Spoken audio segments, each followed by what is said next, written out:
Good evening and welcome to the Robinson Football Pregame Show. I'm Chris Gay. This is Jay Call and, of course, Coach Todd Escola. Coach, thank you for being with us. You guys are coming off a huge win against a team that you've never coached against before. You guys never played against in Jacksonville, came into their house, their homecoming, big 42-0 victory. What did you have to do to get that done? Limit mistakes. You know, we started off the night having to deal with a little adversity, having to be off the field way early, which is fine. You know, they had a lot of homecoming festivities they wanted to do, but it threw off our routine a little bit, so we had to overcome that. And then the kids played hard, and we got off to a good start. And then from there, we got to play a whole lot of young kids for, you know, most of the end of the second quarter and all the second half, which was really good. I know that game in execution was seemingly flawless. I think, 4 different touchdowns on offense, 1 on special teams, and 1 on defense. But I will add, I don't know the number. I'm sure you know each one of them very well. There were multiple penalties throughout the game. Was it mostly the second group and maybe them just not totally, just a little bit of an experience or cadence issues, or what was the situation there? Yeah, well, from a fan's point of view, it looked really good. From a coach's point of view, we still got a lot to work on. Wasn't pleased at all with our red zone. We had 2 trips in that we didn't score on that we should have, but the younger group had some mistakes. We've got quite a few injuries with our younger guys, so some guys got reps that hadn't had any reps yet, and with that comes some costly mistakes, and we'll get those corrected. But most of it was young guys. We continue to get better, minimizing the stupid penalties, the pre-snap stuff. I'm pleased that we keep minimizing those, getting less and less every game. And you got to have that as we get into better opponents.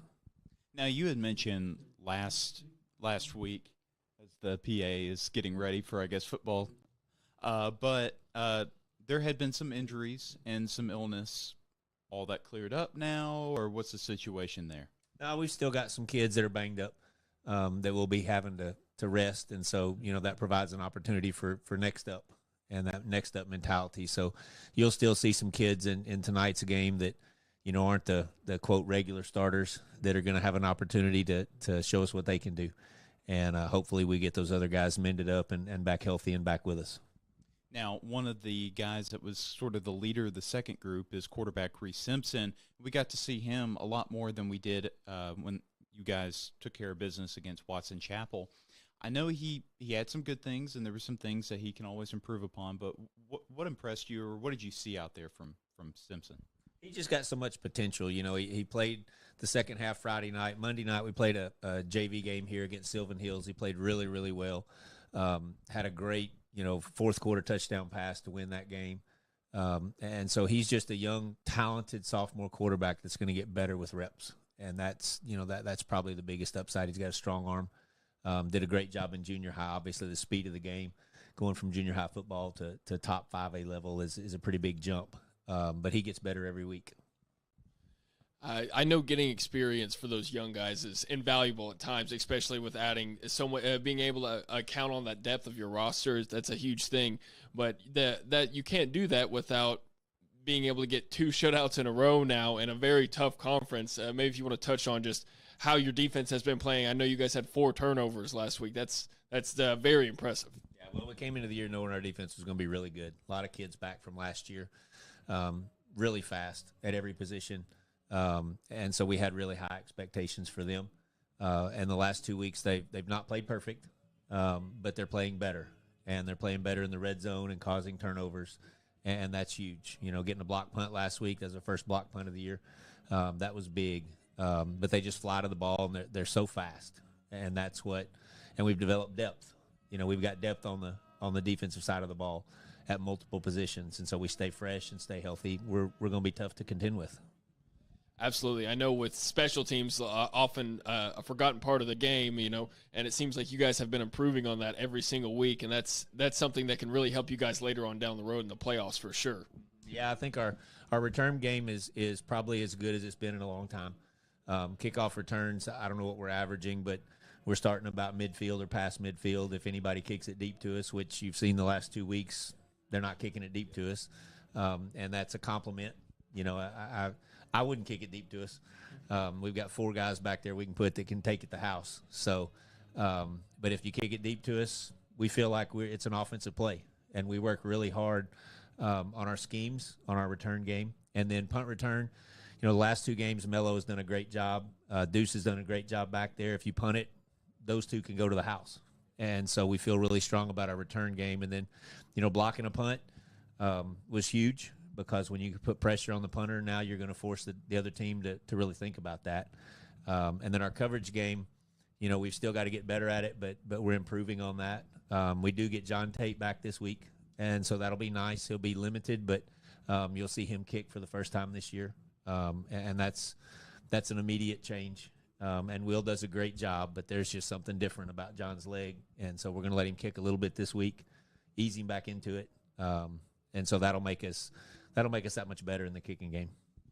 I know the way that you've talked about John. I'm very excited to see him see his leg out there. It's going to be very exciting for us up here. And I know, and Will has done a fantastic job this season. I've seen him kick quite a few from a decent range, so he's been very impressive this season. But going back to just your kickoffs, I can't really remember exactly the last time I saw you somebody kick it deep on you guys, but I remember the last few times it happened, I was kind of surprised, because it felt like every single time Joe Thomas or Deuce Williams was going to take it to the 45 at least. It felt like every single time. Yeah, I think Lakeside was the last team that kicked it deep on us, and neither one of the conference teams have.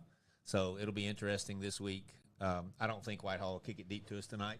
I think they'll start off trying to onside kick it. It's a pregame show, so the coaches won't see it. But that's what we're practicing for. We don't think they'll kick it deep to us. And so it'll be interesting. It's part of the chess match, so to speak. So you guys are about to take on Whitehall, who just won their first game of the season last week. I know that's as a player standpoint, that's probably got to add a little bit more juice to their locker room, and they're going to be pretty excited to come in here and try to take on a pretty talented team over here with Robinson. Maybe just touch on a little bit about their team. Yeah, I think I think we had the hardest non-conference schedule in the conference. I think it was as tough as anybody in the whole state. And I think for the 3-game total, they had the second toughest non-conference schedule. And so they didn't have any gimmies. I mean, they had to be the one to face Kevin Kelly first out of the gate in week 0, which is never an easy task. And then they played Warren, who's always a tremendous 4A team. And so they haven't played anybody that's not really good. And then they start out conference play, and they beat week 2 they beat BB, who just shut out Maumelle. And so their lineup has changed a lot. Coach Patton's a fantastic coach. They've got great athletes. They look like a totally different team last week than they did the week before. The Searcy game, Searcy's a really good football team, and did some really good things against them. And then this past week's game, they look like a totally different team. And that's what I told Coach Patton this weekend when we talked. Y'all didn't look like the same team. And so they're going to come in here sky high. They'll have nothing to lose. And so they're going to play loose. Expect to see trick plays. He's a master of trick plays. Expect to see them onside kick, fake punt, fake field goal. Who knows what they'll throw at us, because they don't have anything to lose. And they just came off a really big win where they played really well. They're well coached, like I said, and their kids played hard for 4 quarters. And they were impressive on film. So we expect a great game and a great challenge. Well, I know one of their top players is Kylan Davis, their star running back, and he just came off a 3-touchdown performance against BB and 160 yards a few weeks ago. He's electrifying, and he's going to be tough to stop. Is there any way that you can sort of minimize his usage or contain him? What's the game plan with him? No, we just defense is we're going to be us. We don't like to scheme up something crazy that's not what we do. We're going to play our fundamentals and our rules, and we're going to fly to the football and hopefully tackle well. And so that's, we played a great running back when we played Lakeside. We played a great running back when we played Jonesboro. Played a great running back when we played PA. So our kids are used to seeing that level of athlete. It's just a matter of if I do my job and I count on the guy next to me to do his job, then we'll be okay. Now, I want to go back and talk about the first scoring drive against Jacksonville. You guys got started, I think, around midfield. Abrams had a great nearly 40-yard rush to set it up on first down, and then he got stopped a couple times at the goal line, and then you stick Jordan Thomas in there, and when it seems like he's going to go backwards 5 yards, he cuts back the other way and finds a way to score. Was there a moment maybe in your head where you're saying, don't cut back, you just go straight forward? Or running backs have got to be athletes. Our kids, we want them to have an aiming point. We want them to use their vision after that. And once the ball's in their hands, I don't tell them go here, go there. They've got to have an aiming point. They've got to use their vision, be an athlete, trust your instincts. But it's know the situation. He knew it was third down. He knew we were in the red zone, so we had 3 points. And so he was just, if it's clogged up, that they hit it first where their aiming point is. If it's not there, they're supposed to bounce. And he's a good enough athlete that was able to find the edge. Now, going back to the Whitehall game, this is a team that, frankly, we don't know a lot about. New coach in Daryl Patton. They've had a really tough conference, especially a lot of tough non-conference teams. But when you look at this team, and I know you have a lot of respect for Coach Patton, what he's done in the past, what is this team? Are they more of an offensive, focused team, defense all around? Describe to the fans who are going to be seeing this a new Whitehall team for the first time this season. Offensively, they've got a good running attack. They've got a really good short pass game where they'll try to kind of dink and dunk you down the field. Defensively, they've got big guys up front. They got a really big middle linebacker. He's a sophomore. He moves really well, really aggressive. They got a really, really long, fast defensive end. Their secondary is playing a lot of new bodies that played last week for the first time. They had a lot of turnover the first few games in their secondary, but the kids they've got back there can all run. You're going to see another athletic football team. Like I said, they're going to play hard. They're going to be well coached. It's a type of game that a coach doesn't like to play because you feel like if you play well, you're okay. If you don't play okay, if you turn the ball over, we told our kids if we turn the ball over, we don't play well, they're good enough to beat us, and that also makes it fun, and that's something that the kids. Every week we're going to play somebody a little better, and that's a uniqueness of our schedule. And so this week will be a challenge for us just to keep playing well and make sure we keep playing hard. So I want to talk about Dominio Patterson. I know everybody probably in the entire state of Arkansas knows the events that happened on Saturday. Huge win, the Hogs beating number 4 Tennessee at home. And I know Patterson was at the game taking an official visit. Did you hear about his trip up to Fayetteville or, Yeah, well, it was an unofficial visit. He saves his official visit for after season. But Coach Driver took him up there, offensive line coach. He had a blast. He's been up there before several times, but obviously in that situation, he had a really good time. Got to talk to Amarian after the game and enjoyed his trip up there, and obviously had a good time as did the rest of the state of Arkansas. I wanted to touch back. You were talking about your defense and how you want to just be yourselves. I know I've heard this said a lot throughout coaches' mouths and other places. Of if you're running your base, if you can run your base defense, everything's going to be okay. But when you start, I've seen a lot of teams. Once you start running stunts, that means you've got them on the ropes, type of deal. So I know that's it's always impressive to see that from your teams. It seems like you guys are definitely good about just being able to be yourselves, even in tough, clutch situations. But I also wanted to mention about you guys. Their team has kind of struggled to get wins here and there. They've just got their first win. You guys are coming off 2 kind of big victories, very big margins. How do you as a coach keep your team hungry in those types of moments? Keep your players hungry and ready for the next challenge, and not taking anything off of what they're doing. Yeah, probably won't feed them pregame meal. No, these are teenagers, and we know that there's a challenge ahead Friday night, and sometimes in a game like this, you're going to have something negative happen to wake them up. I hope that's not the case. I hope we're mature enough to understand that it doesn't matter who we play. We've got to go be our own opponent. We've got to be the ones that have got to step up every play to get better. And that's going to be seen tonight. If we step up and just worry about us and we execute on both sides of the ball, Our defense, you use the term play base, and I kind of tickled because our defense is anything but base, because our base is we're going to send bodies from everywhere, and we're going to stunt, we're going to change secondaries. So it's very versatile, very multiple, but yeah, I totally get it, and that's obviously a concern is if you come out flat. This is a game where you'd like to get up a little bit early and kind of set the tone for the game. And it's a game where the longer an opponent stays in that maybe is considered an underdog, that we've got nothing to lose mentality. Well, the longer they believe they've got a chance, the harder this game's going to be. And if it's a fourth quarter game, it's going to be a dogfight just like the Lakeside game was. So your team has done very well about avoiding turnovers so far this season, knock on wood. But I know you spoke on their athletes that they have over there at Whitehall earlier, right? And I know Chris spoke to me earlier about how they've got a handful of guys that have offers to play at the next level of football. So how do you – and I know last week they had a huge pick six, a 98-yarder that kind of put them in a really good position to win that ball game. How do you as a coach try to keep your offense from making those turnovers? Like, is there a secret sauce or something that you guys have that maybe you guys practice that keeps the ball in your hands? Yeah, well, we're like everybody else. We practice ball security. If the quarterback makes the right reads, then we shouldn't have turnovers. We don't. We're like most, I guess, high-level offenses. We don't look at our guys. We look at the defense. And if you're looking at the defense and you're throwing off of what they do, then you're going to throw to open spots and you don't have turnovers, with the post-snap reads with our receivers and things like that. So if we do a good job executing and we do our job, we shouldn't have those.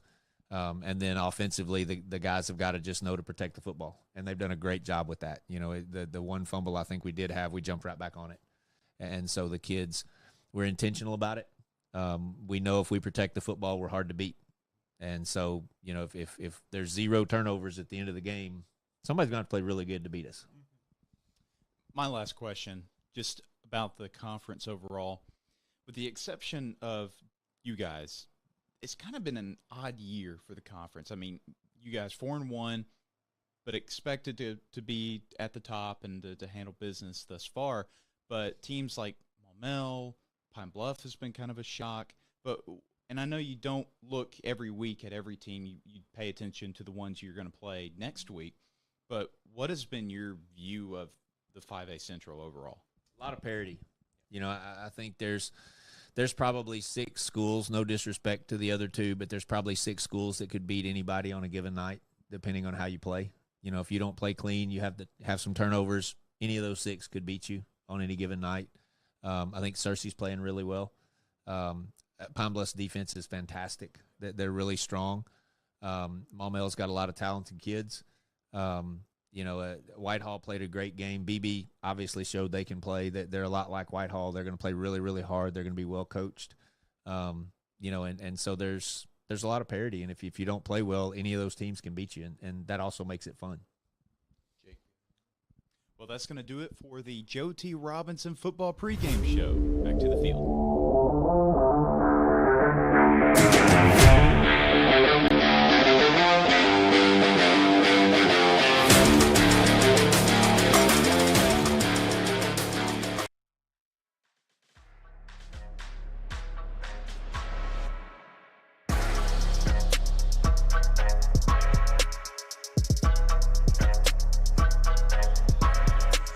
Good evening and welcome to Senator Football under the Friday Night Lights on the Robinson Football Network, presented by Natural State Sports and First Community Bank. I'm Chris Gay. This is my color commentator, Jake Hall, and from our entire crew here at the Robinson Network, thank you for tuning in to tonight's broadcast. This should be an exciting matchup, and the stadium starting to fill up a little bit. I think they're going to get their money's worth. Yes, absolutely. If you're here tonight in the crowd, or you might get a glimpse of some pink, it's obviously Breast Cancer Awareness Month here in October, and see a lot of pink in the crowd. Pink with the cheerleaders. Saw a couple pink armbands with our players out there on the field. It's going to be an exciting night for football here in Arkansas. I know there's a couple exciting games going on throughout the state, and I know I'm excited for this one. It's starting to feel a little bit like fall, a little bit of a chill in the air. It's football time. The Joe T. Robinson Senators here at Charlie George Stadium hosting the Whitehall Bulldogs. Now we are going to take a second for the national anthem. Tonight, the anthem will be performed by the Robinson High School Senator Sound.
And that was the national anthem performed by the Joe T. Robinson High School Band. While both schools play their alma maters, let's talk about tonight's matchup. Of course, Whitehall taking the trip up here to Little Rock, Arkansas. Looks like it'll be a quick one-game road trip before they go back home and host local rival Watson Chapel on the 25th, on the 18th. But this should be a fantastic game. Now, when you look at both of these teams, they're on sort of the opposite sides of the spectrum as far as schedule or as far as their records go. The Senators 4-1 this season. The Bulldogs 1-4. Now, their one win was a really impressive one last week against BB. Definitely an upset of a game for the Bulldogs. I think, there was a little bit of a change in the locker room over there. I think they got things going now under head coach Daryl Patton. I believe this is his first season with Whitehall, and I think they've got things starting to move in the right direction for them. They were struggling early in the season, but, one win can turn into many after that if they just get that momentum going. I know Robinson is undefeated in the 5A Central or in the 5A, and Watson Chapel, my mistake. Whitehall has finally got their first win in the division, so that's really big for them. And I know they're going to be coming out here trying to continue that success. I know all of their players are going to be excited to come out here and try to take on the Senators. But so far this season, that Bulldog defense has really been sort of the catalyst for Whitehall. They've had a very difficult start to the season. Opened the season against Kevin Kelly and the Sheridan Yellow Jackets at Sheridan, and that was a team that no one really knew what exactly to expect in Coach Kelly's first year with the program. Of course, everyone who knows Kevin Kelly knows he doesn't like to punt. He always goes for it on fourth down, and they have a great offense, and that's what they showed. That was probably their toughest loss, and then, of course, they played Warren the week after, and Warren has multiple Division I prospects, including a wide receiver committed to play at the University of Arkansas. So that was going to be a tough non-conference matchup. And then they had a first home game against Morrilton, who's traditionally pretty solid, and Searcy, their first conference game of the season. Also a home game, losing against the Lions. I don't know if you touched on Whitehall's running game, but last week they had a running back, Kylan Davis, run for 3 touchdowns. I think they're very committed to the ground game in their offensive scheme, and I feel like that's something that the Senators thrive against is when people try to run the ball on them. I think they're pretty good overall defensively, but their run defense is very strong up here in Little Rock for the Senators. So it's going to be a nice little matchup, head games with both these head coaches, seeing what they're going to have in store for us. Yeah, we had a chance to talk with Coach Escola on the field right before this game, and he did say that I asked him, one of the questions was, all right, is this going to be a grinded-out game, or is this going to be a high-scoring game? And he said, well, I hope it's high-scoring, but not for them. But he did expect this was going to be a tough game throughout.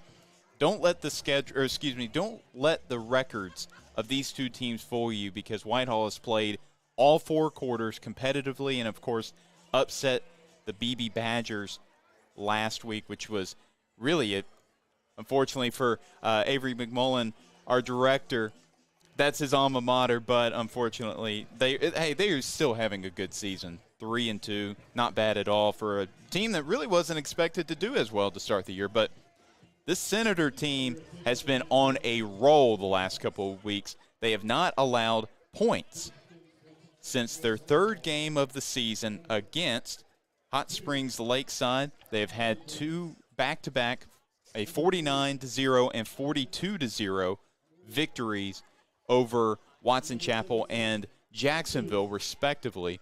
So that defense has been incredible, especially last Friday against Jacksonville. All 3 areas of the game were fantastic. 4 offensive touchdowns, a special teams touchdown of a block punt, and an interception return for a touchdown.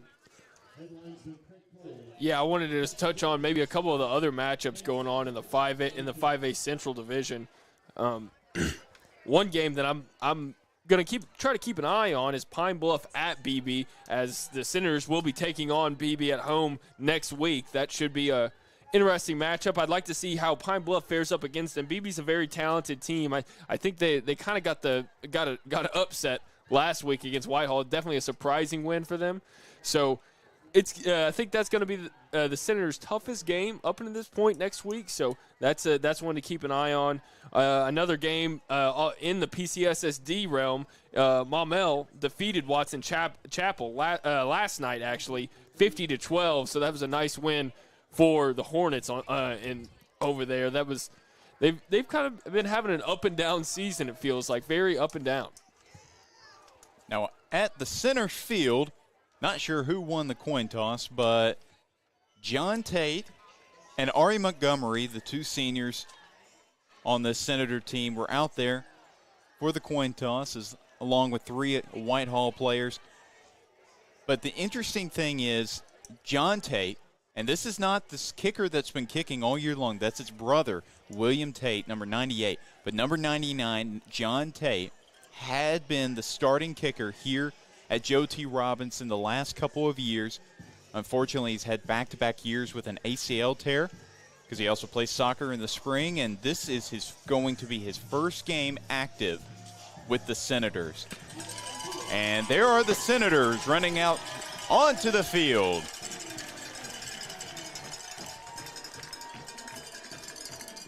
But, Jake, it's got to be interesting that, frankly, the Senators have 3 kickers that they're comfortable kicking on any given night.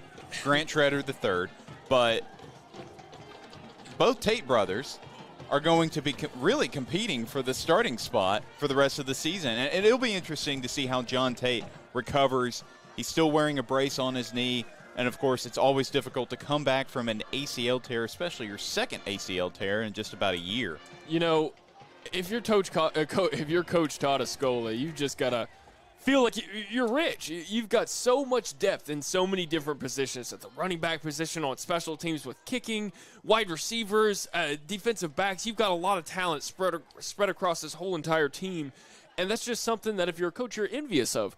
And it's very impressive to see how he keeps this depth in line, keeps that experience out there, and he still has so much right there on his bench ready to go out there if need be. So I have been very impressed with how this team has looked so far this season, and I'm expecting to see nothing but an upwards trajectory for the Senator team with the way they've been playing. And the Senators are set to receive the kickoff. Jordan Thomas and Deuce Williams back to receive.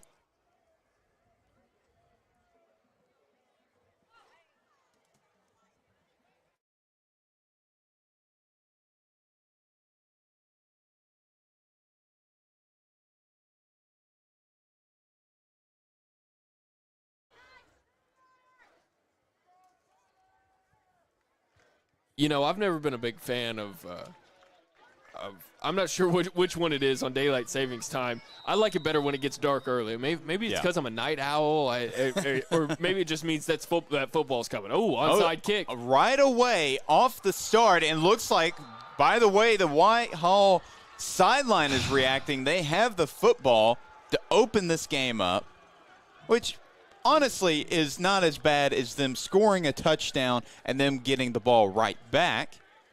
We talked with Coach Escola earlier in the week, and he referenced Coach Daryl Patton being the trick play genius. He's got a lot of trick plays up his sleeve, and he's not afraid to risk it to get the biscuit. And right there, as you saw, he did it right to start this game off. He wants to start this game off with a bang and try to put his team up to try to get the momentum on their side.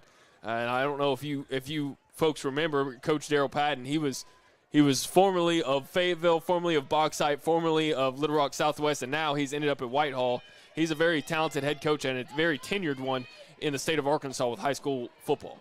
A lot of success, 4 state championships as a head coach of Fayetteville High School, and now his first season. Ooh, and a fumble, fumble, and the Senators have the football. What a turn of events. Yet the official signal, the Senators have the football. I believe that was Lennox Campos, one of the defensive ends for the Senator defense, that jumped right on it.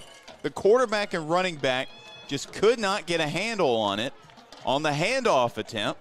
And right there, the Senators get the football with great field position set up at the Whitehall 48-yard line.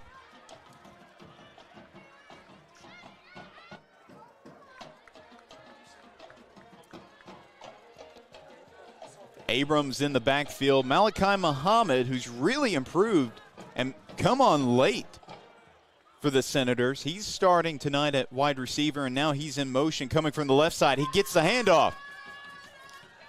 Muhammad waiting for some blockers, sheds a few.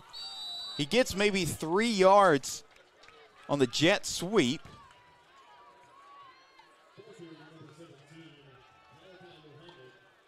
Three yards, he said. Yeah, just about.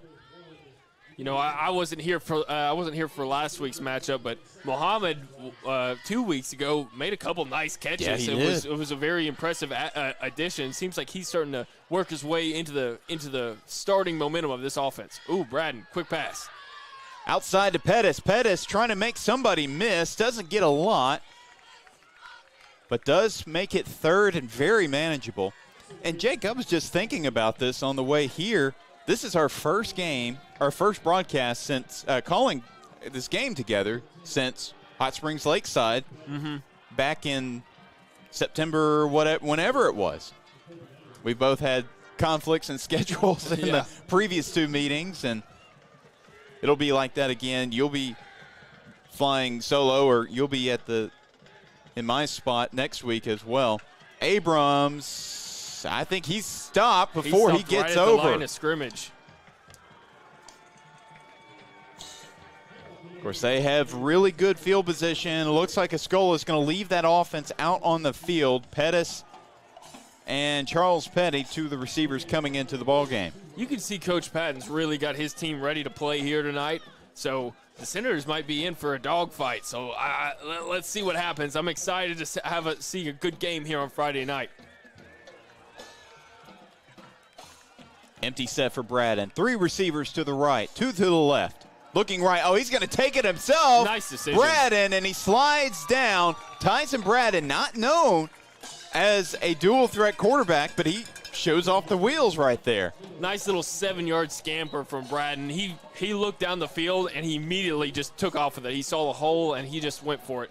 I'm not sure if that was actually a designed run or not. I bet it was. I'm not sure if it was, but either way, it worked perfectly. Nice job by Braden. Good decision.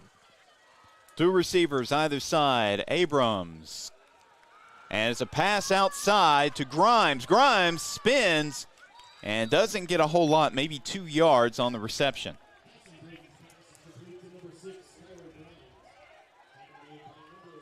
And it will be 2nd and 7, actually, from the 30-yard line.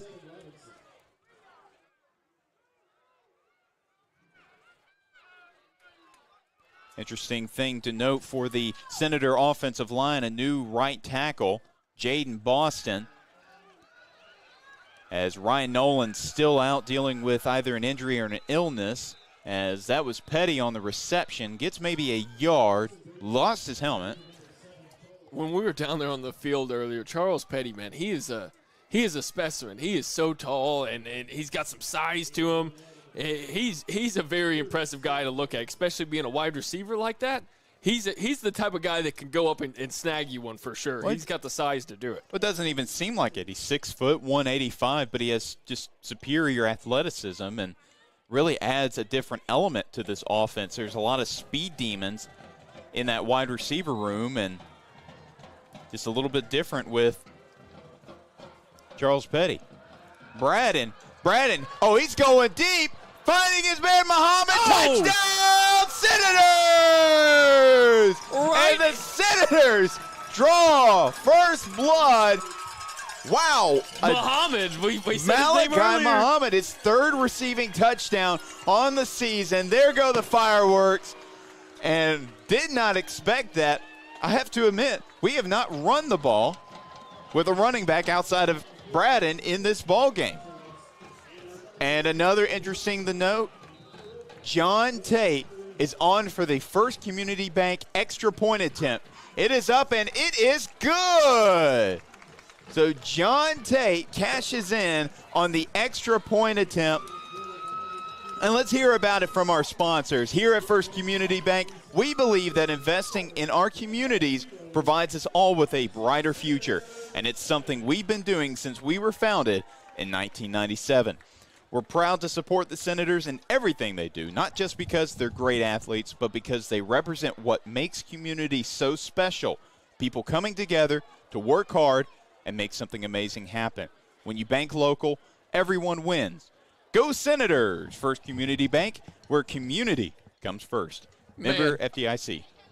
Braden launches it up moonball right into the breadbasket of Muhammad. I'm talking about couldn't have been a better ball. Like Muhammad just ran right under it. It was just a perfect ball, perfect route by Muhammad. Great job all around by that offense to kind of take that momentum away after that onside kick, and they got stopped on 3rd down, had to go for it. Seems like they're trying to show them who's boss right here.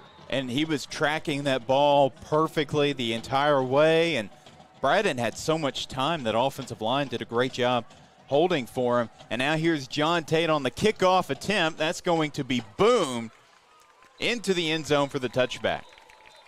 You know, I've talked about it with Escola at least 3 times in our interviews about. Seems like Braden's starting to work his way more in the offense. I've said it 3 weeks in a row now, and once again, Braden's really starting to find his groove. The first few weeks, we didn't really see a lot of them. The passes weren't really clicking. Seems like they're starting to click now as they're really getting the pass game working. Well, if you think about it, this is his first year with the program after spending the rest of his high school career with North Little Rock High School. And look, Sports Illustrated listed Braden as one of the top 30 quarterbacks in the state for a reason. And now he just connected on his 10th touchdown pass of the season for obvious reasons. Wyatt Golden, the quarterback for the Bulldogs. That time the handoff a little cleaner, but he gets stopped. Lennox Campos and Dominio Patterson, 2 of the 3 defenders in on the stop. Maybe a yard on the pickup. It'll be 2nd and 9.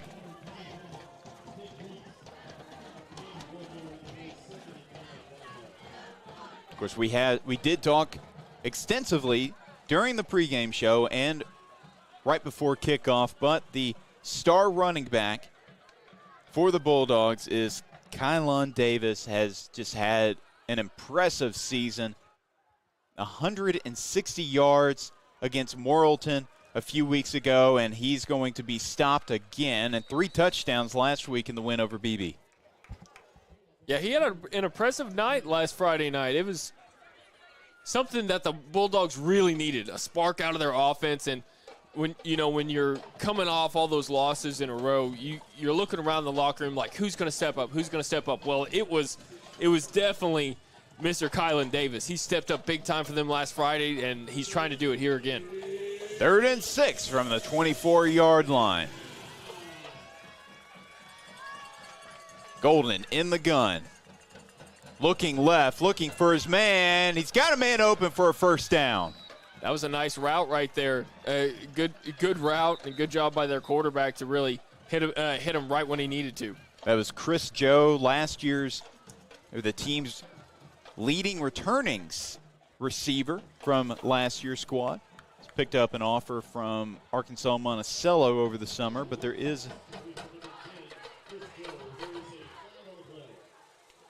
a penalty on the play, and it looks like it's going to be on the Senators. That's kind of how they're backing up.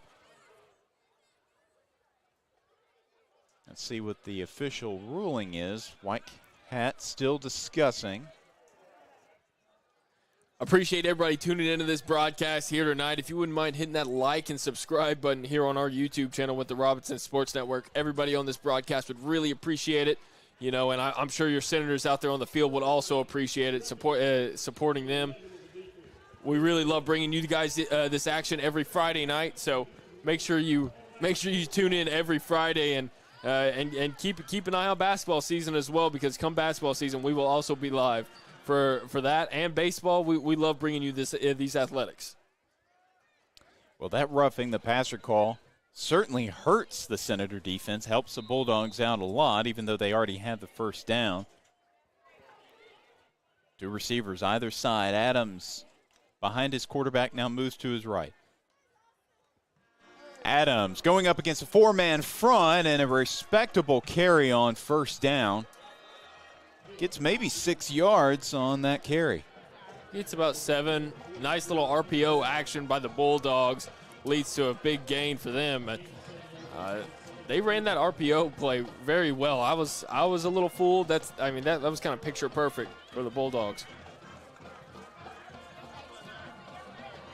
Of course, that's what Coach Escola has talked about with the Darrell Patton offense. They love to fool the other team, and that might be good enough for a first down, if not 3rd and inches on another Kylan Adams handoff. It's another RPO handoff right there. Gets him right real close to that first down marker. See if they're going to give it to him or they're going to measure it. Oh, they are going to go ahead and give him that first down. So the Bulldogs have got something working here. Yeah, I expected to start this game, both teams would be running the football a lot. Well, clearly for the Senators, they're passing. They're taking advantage of every opening in that defense that they can take. But the Bulldogs are running just as well as I expected, as Golden actually gets it out to his receiver, Joe. Joe only gets maybe about a yard on the reception. And sorry, go ahead. Seems like Chris Joe is kind of their go-to guy so far on this drive, and we'll see how it works out for the rest of the game. But but their quarterback is really every time he looks down the field, he's looking for Joe for sure. And Golden this is his first season as the starting quarterback for the Bulldogs, as they graduated Noah Smith last year. Threw a couple passes last season, but actually one of the more highly anticipated first-year starting quarterbacks in the state. He's attended a couple college camps, including Ouachita Baptist, one of their college camps for prospective quarterbacks. And he's so far perfect in this game. Man in motion moving into the tight end spot. Golden. Rolls out to his left. Oh, what a hit. That's Deuce Williams. And there's a flag on the play. Looks like number 69 on the offensive line. That's Devin Bishop. Pushed. I wish I saw which Senator he pushed. But it looks like that penalty might be on the Bulldogs. Man, he came flying in there to make that tackle. When you let Deuce Williams go downhill, watch out because he can put the hurt on somebody. And we know that Deuce Williams can fly around and make plays on the football, but he made a play on a man. And you want to know what I love about that play even more? That was a clean tackle. Definitely kept things below the shoulders. Everything was clean. That's just a nice play by Deuce Williams. Yep, it will be a late hit on the offensive line. So that's going to back him up 3rd and a mile now. Yep. You know, what I noticed right here in these last 4 downs, the Senators did very well. Is if you get an early stop on 1st down and keep it at 2nd and long like they did there, then you force their offense to start doing things different. They can't just keep handing the ball off. They're going to have to try to throw it, and as you just saw, they made them pay for it. Golden in the gun, running back to the right of him. Keep an eye on Chris Joe, number 10. Senators showing blitz. Reese backs off. 4-man front.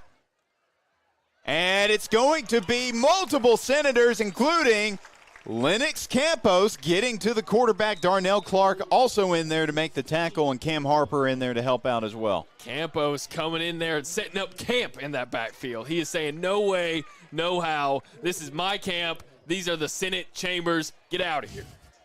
He's looking a lot like his older brother, Julian Campos, who is a redshirt freshman on the football team at Southern Nazarene University in Oklahoma. Haven't checked recently to see if he's gotten onto the field. I believe he got onto the field for the first time in his college career sometime this year, but he also plays defensive end for, I believe they're the Crimson Storm there in Oklahoma, and it looks like they're going to punt this football away. Deuce Williams and Malachi Muhammad set to receive.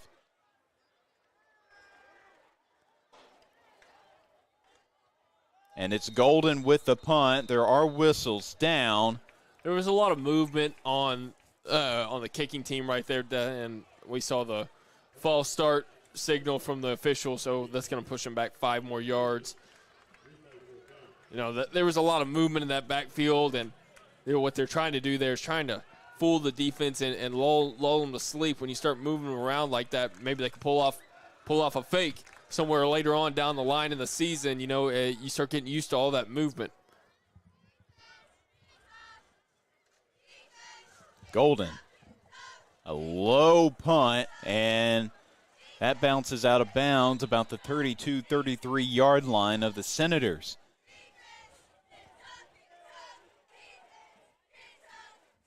So just like that, the Senators' offense is going to get another shot at trying to get more points on the board. They did a nice job with that last drive and really took advantage of the turnover they got right at the start of the ball game to get into the end zone. I know they had to go for it on 4th down. I'd like to see them maybe get some more yardage on the 1st down tries. Every single time they were going for it on 1st down, they would only get a couple yards, maybe 3. I think that was their most yardage they gained on a 1st down was about 3 yards. So we'd like to see them gain, try to get in that 5-6 range, and it makes 2nd and 3rd down a lot easier. That's usually where they open up the game by running the football. Haven't really done that this game. Actually haven't at all. Braden is the lone Senator to run the football, and Jordan Thomas is in the backfield. Muhammad in motion. And it's going to be on the offense. And that will be a delay of game penalty. Those are those self-inflicted wounds that Coach Escola talked about a couple weeks ago, trying to nip those in the bud and get rid of those penalties that can be avoided, like false starts and dead balls, delay of game penalties. Those penalties can really hurt your drives on offense and can definitely be avoided. And look, those are penalties, like you said, you got to get rid of them because they are going to run through the gauntlet for the final 4 games of the season. Finds this man open, that's Hayes. He somehow manages to hold on to that football and gets maybe about 6-7 yards on the 1st down reception. It looked like he was about to drop that ball. Yeah, but Michael Hayes, the Central Arkansas commit, plays both ways for the Senators. Committed to the Bears in Conway as a defensive back and as the team's starting corner. Also plays pretty solid on offense as a wide receiver. Jordan Thomas barreling through. Only gets maybe about 2 yards on the second down carry. That's just the first carry of the game by any Senator running back. Jordan Thomas got hit very quickly after getting that ball, and he kept those legs turning and managed to get a couple yards out of it. So good job by Jordan Thomas. 2 receivers on the right, 1 on the left.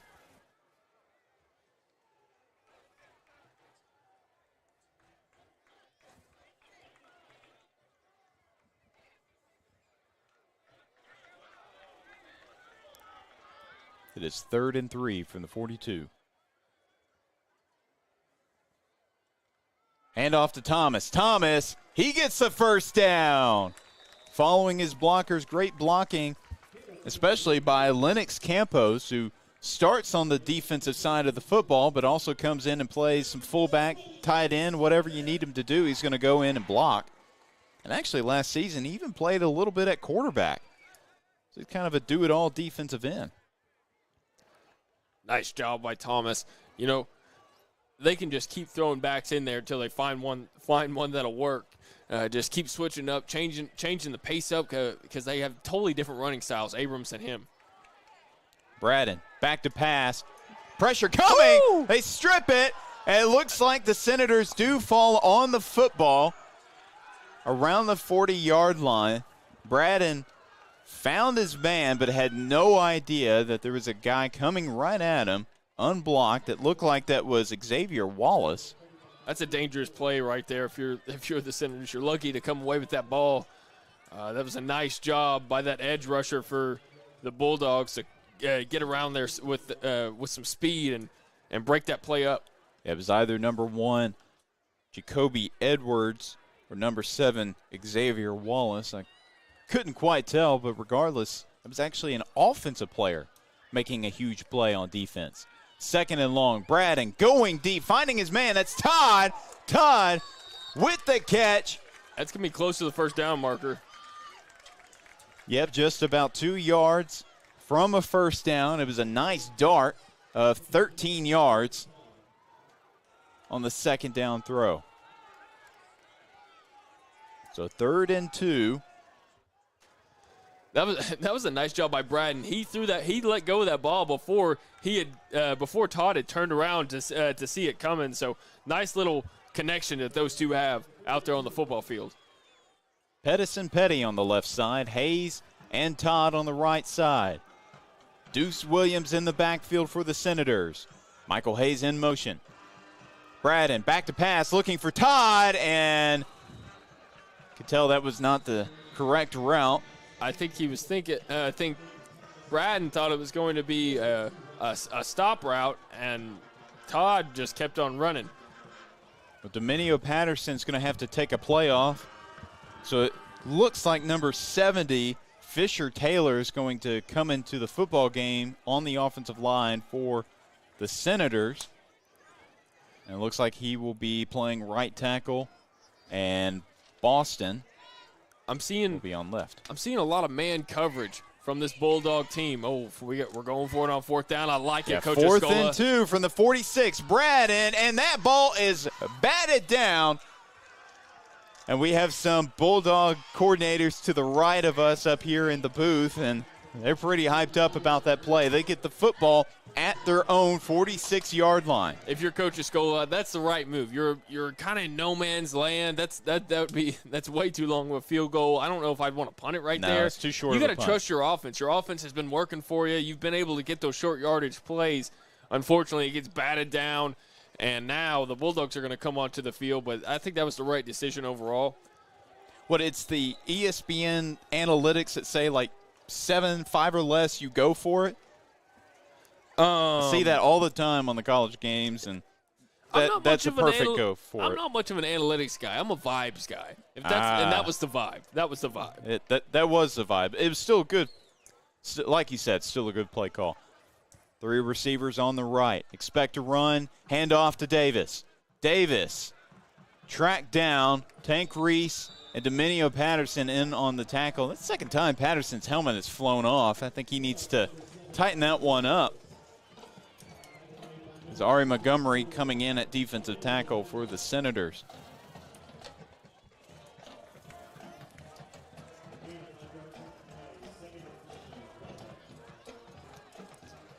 First quarter's winding down here. Still a close game. 7-0 Senators.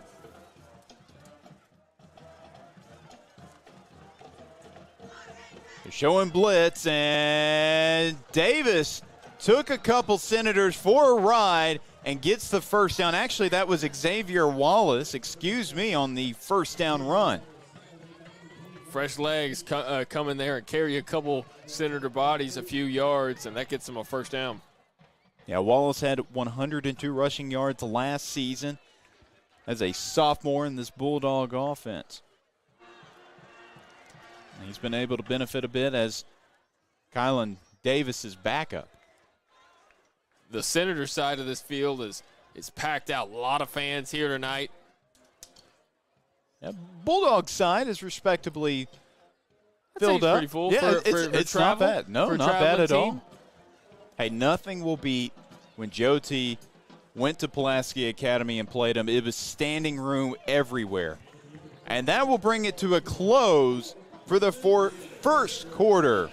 We'll take a break. Don't go anywhere. Second quarter action. Bulldogs versus Senators right here on the Robinson Sports Network. A house, it's a home, and it's part of the neighborhood, and of course part of the community. And you want to build stuff that they'll take pride in. Well, that's where they're making their memories. Yeah, that's right. That's where they're raising their families. Without the bank getting us to that next step, we can't do it. It's nice to be able to call someone at the bank and say, hey, you've worked with us for all these years. This is what we're thinking about doing. Can we pull the trigger on this today? Oh, my stars. It is just so much easier to bank with First Community.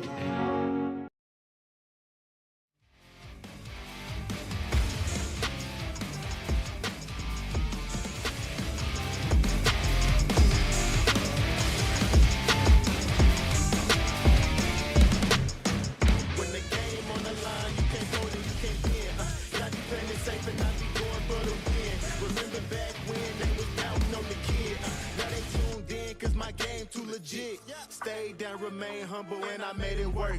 Crazy how I came out so clean from the dirt. And welcome back to the second quarter of action. The Bulldogs coming in to play the hometown Joe T. Robinson Senators. And thank you for tuning in to the broadcast here on the Robinson Sports Network, presented by Natural State Sports and by First Community Bank, where community comes first.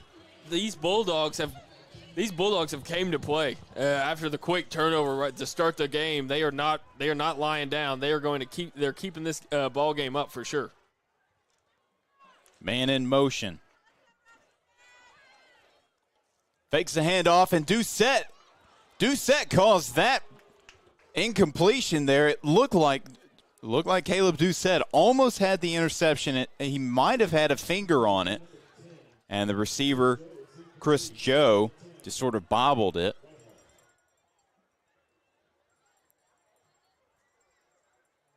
But that's something you have to love in Caleb Doucette. It's a 6'2 defensive end. I think he may be a little taller than 6'2.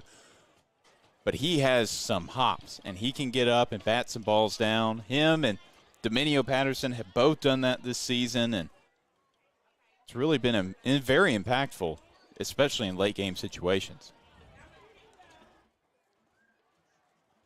Golden looking for his man. He had his man open. It was number 80, Reese, the tight end, Drew Reese, who just couldn't get a hand on that football. Yeah, that was a little play-action pass from this Bulldogs offense. We've seen them run that a few times, and he had an open receiver, just couldn't hang on to the football. And now it's 3rd and 10 from the 42-yard line. So the Bulldogs started out with excellent field position off a turnover on downs by the Senators, and now this is a big 3rd down right here. Senators need to come out here and make it stop. Something tells me that Coach Something tells me that Coach Patton will probably go for it here, though, even on 4th down. And it looks like the Whitehall sideline, they're going to take a timeout. We will stay right here. 7-0 is your score. The 11:50 left to play in this first half. Jake, what have been your overall thoughts from this football game?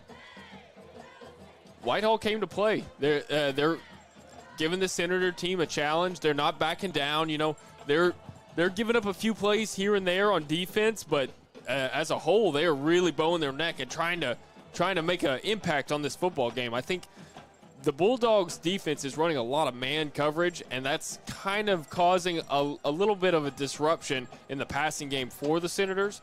And they're really doing well of handling the Senators' run game, which has been very, very strong so far this season. Haven't really seen too many teams put a close on the run game like we've seen the Bulldogs do here tonight. So good game plan by the Bulldogs. Senators are going to have to work a few things out, you know, and just keep wearing on them. And sooner or later, one of those big plays is going to pop. And as we saw earlier in the game, the only touchdown we have on the board was like a 30-yard bomb from Braden into the end zone to Muhammad. So I think big plays could be the X factor here tonight. Golden alone in the backfield. 3 receivers to the right, 1 to the left. Now his man in motion is Wallace. And I hear a whistle. That's gonna and be a false start. Yeah, it will be. Not really many players heard the whistle initially. It looked like the center snapped it a little late. That's a killer if you're the Bulldogs. You know, you already had a 3rd and long situation with 3rd and 10. Now backing it up, 3rd and 15 makes things even more difficult for the Bulldogs. And kind of takes you out of maybe going for it on 4th down. That moving back those 5 yards really kind of changes your mindset. Well, Wyatt Golden has not, in his 1 punt so far tonight, did not punt it very far, so this could work out in their favor. Punting really never works out in anybody's favor except the other team, but you know, the way this Bulldogs defense has been playing tonight, I wouldn't knock them for going for it on 4th down. They've kind of held the Senators in check so far, at least on that second drive. So if you're Coach Patton, you probably have a lot of faith in your defense.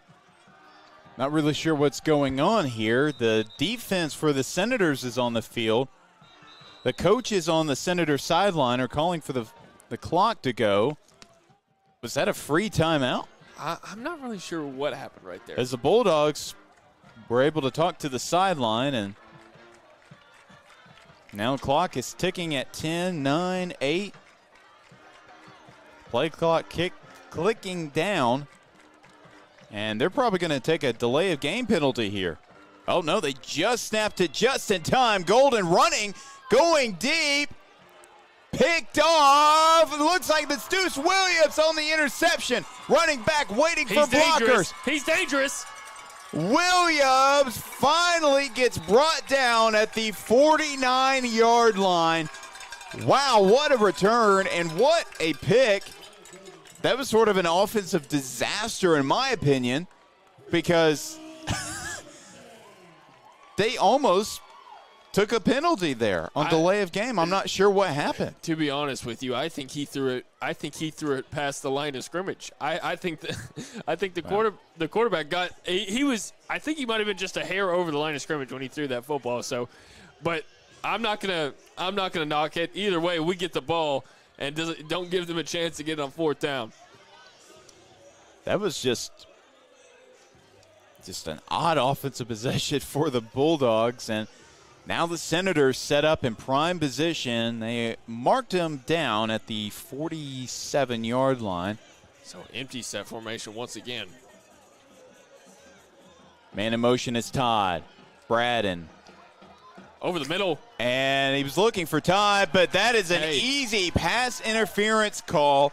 Todd, that was an uncatchable ball, but Demarius Lattimore pulled Todd down after the ball was already passed. I'm not really sure why he did that. Just so everybody knows, the uncatchable ball rule is not a rule in Arkansas high school football. So if you interfere with the receiver like that, it's going to be a penalty, no matter where the ball is.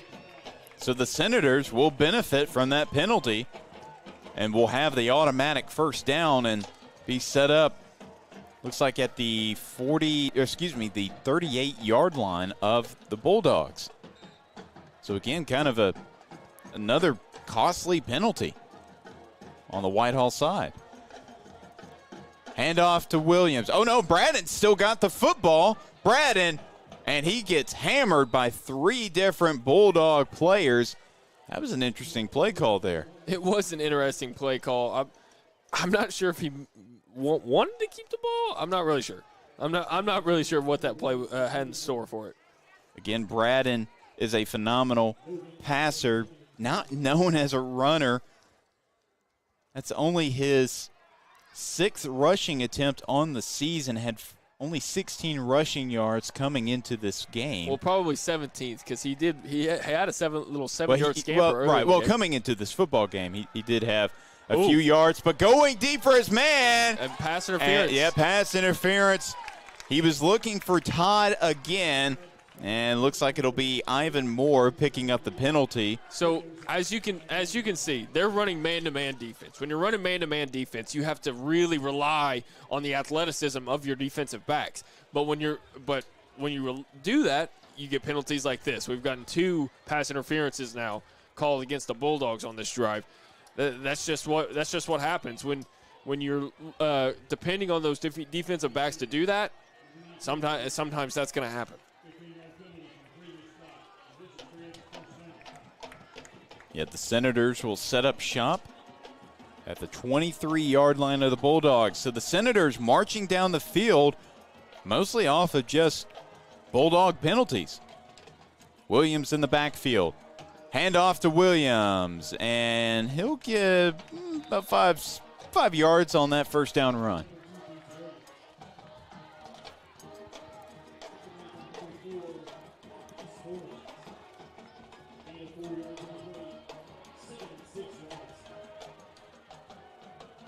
It is 2nd and 6 from the 19-yard line. Williams in the backfield. 2 receivers on the left and 1 on the right. Handoff again to Williams. Williams showing that burst of speed. Touchdown, Senators! Yeah, that man, Deuce Williams, he's just got some legs on him. He can really just burn you. If you let him in open field, watch out. He's going to get to the end zone. And John Tate coming in for the First Community Bank extra point attempt, but we will take a second. There is a Bulldog down on the field. I believe that is Ivan Moore down for the Bulldogs.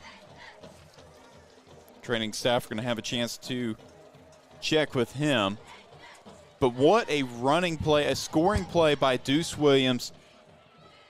Just an interesting play calling tonight on the Senator sideline. They have been passing the football like crazy, and it's been working out extremely well. I think Braden was perfect on the opening drive of the game, hitting Malachi Muhammad for about a 30-yard touchdown reception. And then the passing, even though they weren't completing it to the receivers, they were getting a lot of penalties, especially pass interference penalties, and that set them up. Oh, wait, did you say that was a Bulldog down or a Senator down? That was a Bulldog down. Coach Escola is out there like it's a Senator. Well, I think I'm mistaken. That does look like a Senator. For whatever reason, I thought it was a white jersey down. So Ivan Moore is not the player down, just to clarify. I'm not really sure which Senator is down on the field.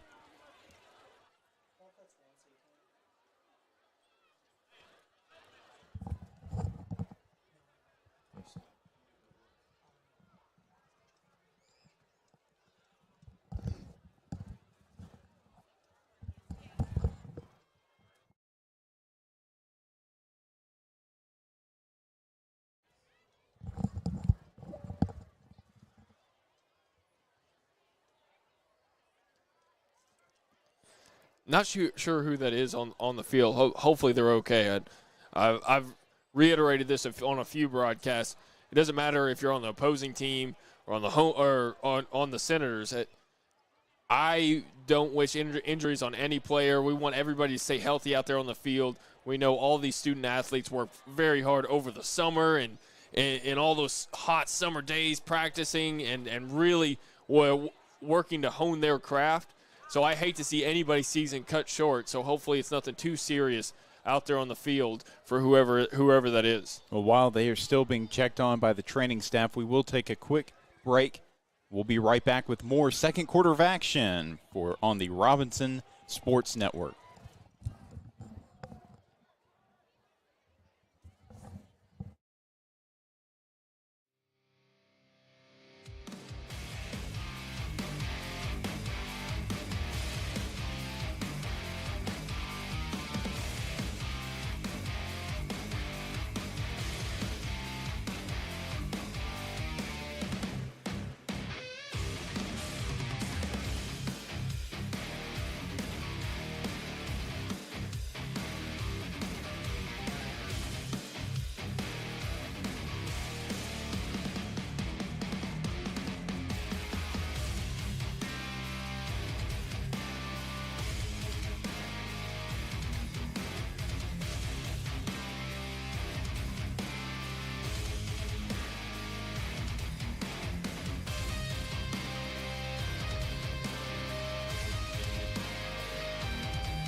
And welcome back to the Robinson Sports Network, presented by Natural State Sports and First Community Bank. And I was wrong the second time. That was Ivan Moore, the defensive back for the Bulldogs, that was down on the field.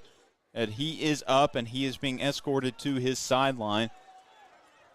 He was down for a while, and again, want to reiterate, it was not a Senator down on the football field. It was Ivan Moore of the Whitehall Bulldogs that was down on the field. Hopefully it's nothing too serious, No, yeah, he's walking on his own 2 feet. He does have some assistance, but he was one of the players in on to try to make the tackle on Deuce Williams as he was making his way to the goal line. And now the Senators will be on to attempt the First Community Bank extra point attempt. Get another look at number 99, John Tate, with this extra point. Yeah, looking to remain perfect on the season. Of course, he's just 1 of 1 so far this year. Tyson Brad and his holder. But we were watching Tate in warm-ups, and he was nailing – didn't he hit a 50-yarder at one point? Close to it. I think the farthest he went was about 50 yards, yeah. Coming back from an ACL tear, that's just incredible right there. Tate. Extra point attempt is up, and it is good. So John Tate converts on the First Community Bank extra point attempt. Let's hear from him. First Community Bank is proud to serve the Little Rock community. We offer personal service and expertise and a full range of financial services that meet your needs. For all of your banking needs, First Community Bank has you covered. And if you need help figuring out which product is best for your needs, our knowledgeable and friendly staff are ready to help you find the best solution for your situation. First Community Bank, where community comes first. So the Senators with a 14-0 lead with 10:01 left to play in this first half. And I have to say, Jake, that last drive was almost purely from penalties. I know. It really kind of it kind of propelled their drive to get into the red zone at least, and then a nice run from Deuce Williams got the 6 on the board. But I'm sure that's something that this Bulldog coaching staff will be talking about at halftime, of trying to limit those pass interference penalties. And here's Tate set to kick off, and booms another one, and it goes into the end zone for a touchback.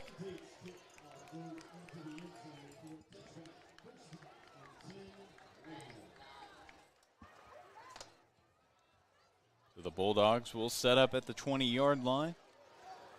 Get to see the Senators defense come out once again, try to get another stop like they did, or try to get another turnover like they did last time they were out there on the field. Deuce Williams, saying his name all night on defense and offense, got the interception last time this defense was on the field. Yeah, an interception and a rushing touchdown for Deuce Williams tonight.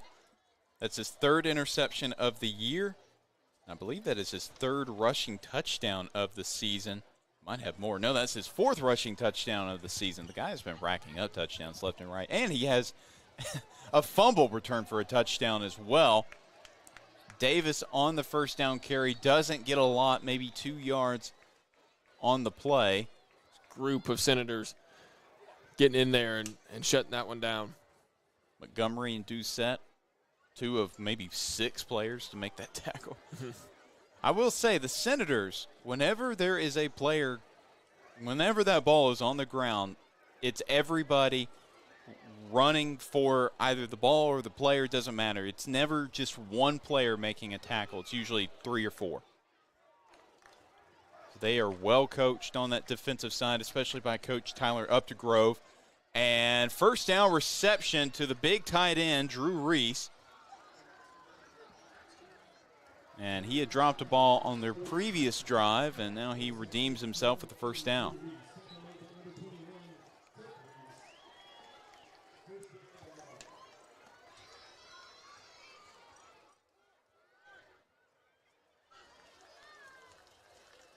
Two receivers on the left for the Bulldogs. Davis in the backfield with Golden at quarterback. Handoff. Davis. It was an RPO, goes with the running back, and Davis ran into a number of Senator defenders, but took the hit pretty well. Davis can kind of pinball off some guys and even carry a few when he needs to. He's a very strong back from what I've seen so far in this ball game. I mean, he reminds me a lot of Nick Abrams, the way that he can power through players, and haven't seen a lot of Nick Abrams tonight. Hopefully we will in this next drive, but I've been really impressed with Kylan Davis, and I can understand why he got 3 touchdowns against a really good BB football team and 160 yards a few weeks ago before that. Handoff again to Davis, and he's stopped in his tracks by Caleb Doucette. Caleb Doucette making a huge play for that Senators defense. They really needed a nice tackle for loss to kind of slow down this Bulldog offense. They were moving it nicely down the field. That was Doucette's 5th tackle for loss this season. If you're a college team that's looking for an athletic defensive end that can make plays right off and has a quick first step, Caleb Doucette is your guy. I know Arkansas Baptist has already offered him, but you could see him picking up more pressure coming. Nearly the 2nd interception thrown by Golden in this game. So you're deep on this side of the field. You definitely have to punt it away if you're Coach Patton. You don't want to leave this Senators offense this close to the end zone. And the punt team is going to come out onto the field. Wyatt Golden is the punter and quarterback for this Bulldog team. And Deuce Williams and Malachi Muhammad back to receive. Set up both around the 36-yard line. I'll be interested to see where this punt goes. I know we talked about it earlier. Coach Escola doesn't really expect any teams to kick it away to any of their athletes back there. And that was close. That one's a high punt. It's Muhammad that gets it. He did fair catch it. That was a nice punt right there by the Bulldogs, and it was a smart decision by Muhammad to call for the fair catch there. It was up in the air for a while. I think that's what gave that coverage team so much time to get down there. Was that it was so high, it gave them a lot of time. And now the Senators will set up shop at the the 28-yard line.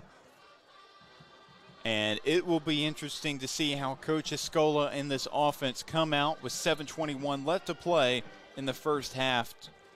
And I got to ask you, Jake, I know you're a defensive guy, but if you're in the shoes of Coach Todd Escola, are you going back to the air where it's worked so far tonight, or do you try to now establish the run when they least expect it? I think just you keep a little mixture of both. It's been the passing game has been working for you. Oh, Hayes makes a move. Hayes showing off that 4-4 speed. Michael Hayes. Look at him go. Will he be stopped? 10, 5 touchdowns, Senators. Michael Hayes making moves. Whoop, whoop, whoop, into the end zone. Michael Hayes. Wow, showing off again that 4-4 speed, just his second receiving touchdown of the season on his 9th catch of the year. Forget what I said about running the football. Just pass it. Give it to your playmakers. Just let them outrun the defense. And now John Tate on to kick the First Community Bank extra point attempt. It is up, and it is good once again. Tate remains perfect. So let's hear from our sponsors. When you bank local, everyone wins. That's why we're proud to support the Senators and our community. At First Community Bank, we're all about helping our neighbors thrive. We know that when you bank local, your money stays right here in town, which means businesses can thrive and people can get things done. But that doesn't mean it has to stop there. We want to help make sure the Senators are thriving too. And the best way to do that is by supporting them with your time and money. Go out there and show your pride for the Senators by wearing their t-shirt and cheering them on at every game this season. Go Senators, First Community Bank, where community comes first. I think that play right there, I think that might have been their longest offensive play of the season. And I think that was the most exciting play we've seen from their offense all season. I've been waiting all season to do the Sports Center noise. By the way, I've been waiting for a long time. Finally get to do it after an ecstatic play by Mr. Michael Hayes. Well, actually, last game, Jaden Todd had then the longest play of the season with a 51-yard touchdown reception, connecting from Tyson Braden, and now however long that was. That was about 73 wow. yards. Yeah, that broke it. So Todd had that season-high record for a week. You know, Tyson Braden has got to love having those athletes that can just jack up those passing yard numbers with a quick throw out there, turns into a 73-yard touchdown. 11th touchdown of the season from Braden. He is really coming to his groove, like you said, and we're watching a really good quarterback get comfortable, get into the swing of things, build chemistry with his wide receivers. And look, part of probably why he really wasn't clicking initially is because he's throwing to 8 different guys. I mean, this wide receiver core is stacked. But now, what is this, week 6 or week 7, whatever this is now into the week 6, because there's week 0. We should just stick at week 1, maybe make it week 11. Forget the week 0 stuff. That makes it easier on us broadcasters.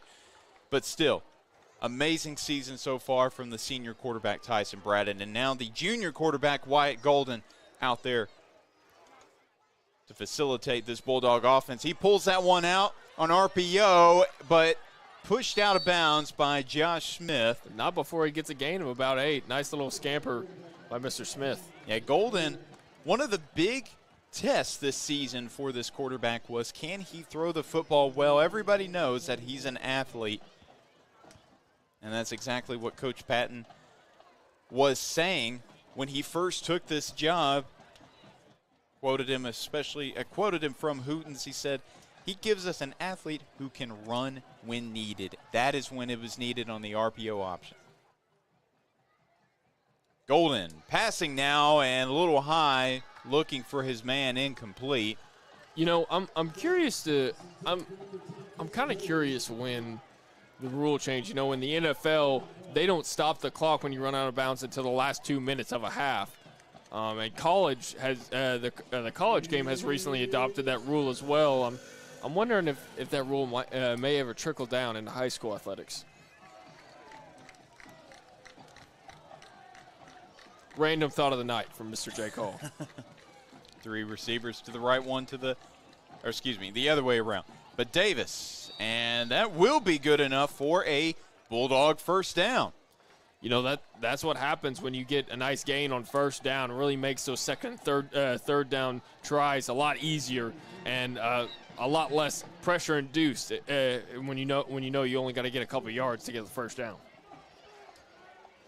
Well, right around the track, the Senator Band is getting their props set up for their halftime performance, and we will definitely be showing that here on the Robinson Sports Network. And I believe I'm pretty sure. What? Yeah, they had a performance as Davis stumbles on the first down run, but they had a performance at Titan Stadium in Jacksonville, and it looked really good. Unfortunately, we weren't able to open up the windows like we are here at Charlie George Stadium, so we couldn't get any audio at all. And they've got nice facilities over there in Jacksonville. They really do. But I've always been confused about that. You know, if you got windows, you know, you want to open it up a little bit, hear that crowd noise, you know, get a little excitement into the booth. Well, my other issue was where the home stands are set up looks right into the sun as it sets. Yeah. And so not many times this year have I worn sunglasses during a broadcast, but that's what I had to do early on. Golden barely gets that pass off, and he might have gotten a finger to the eye. The former school I was broadcasting for, Sylvan Hills, that's how their press box was set up as well. I had to bring sunglasses a few times there earlier on in the year before when the sun was still up. Yeah, we don't have that problem here at Joe T. Robinson, and look, we get some great sunsets here too.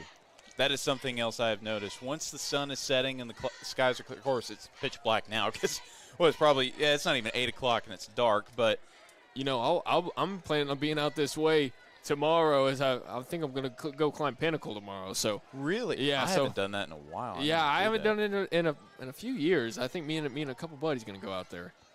And Davis gets tripped up.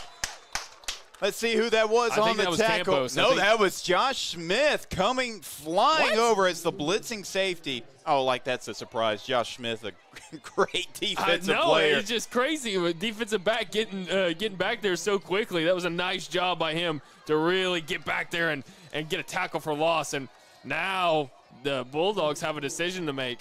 They're down 21 points, so Coach Patton is about to elect to go for it here on 4th down. And that brings Smith's tally to 5.5 tackles for loss on the season.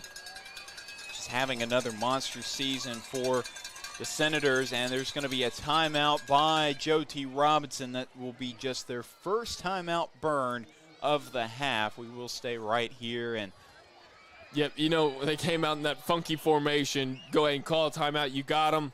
Might as well use them. Make sure everybody's on the same page and make sure everybody knows what to do. In case the whole line shifts, because that's oftentimes that's what happens. The whole line is out there and then they shift over. I've seen teams run this same type of idea of a play. Usually it's on like 2-point conversions though, not on 4th down, 4th and 5 plays. But when you run out there, you've got about 4 different options on things you can do. You could move the line over. You could put a couple men in motion, but you got like 4 different options with the play, and they're going to look over to the sideline, get the call from the sideline, and that's what they're going to go with. 4:12 left to play in the first half. The Senators with a very comfortable 3-touchdown lead over the visiting Whitehall Bulldogs. And if you're the Bulldogs, I expect a pass. I don't think there's going to be a run on 4th and 4 from the 38-yard line, but it's because Golden has really looked pretty accurate. even though he's been under intense pressure from that Senator defensive line. You know, they're only what is that? 5? Is it 4th and 5? It's 4th and 4. You know, I wouldn't be so sure it's automatically a pass. I wouldn't be surprised with a run, but like I said, this funky formation, we're going to see what happens here. Golden has it, being chased by Patterson. Golden getting it to the snapper, and that's a first down reception.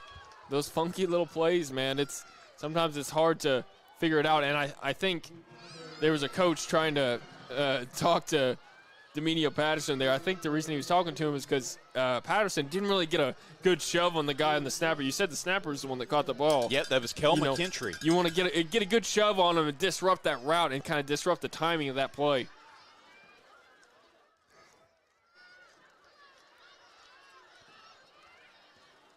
Hand off to Davis. Davis,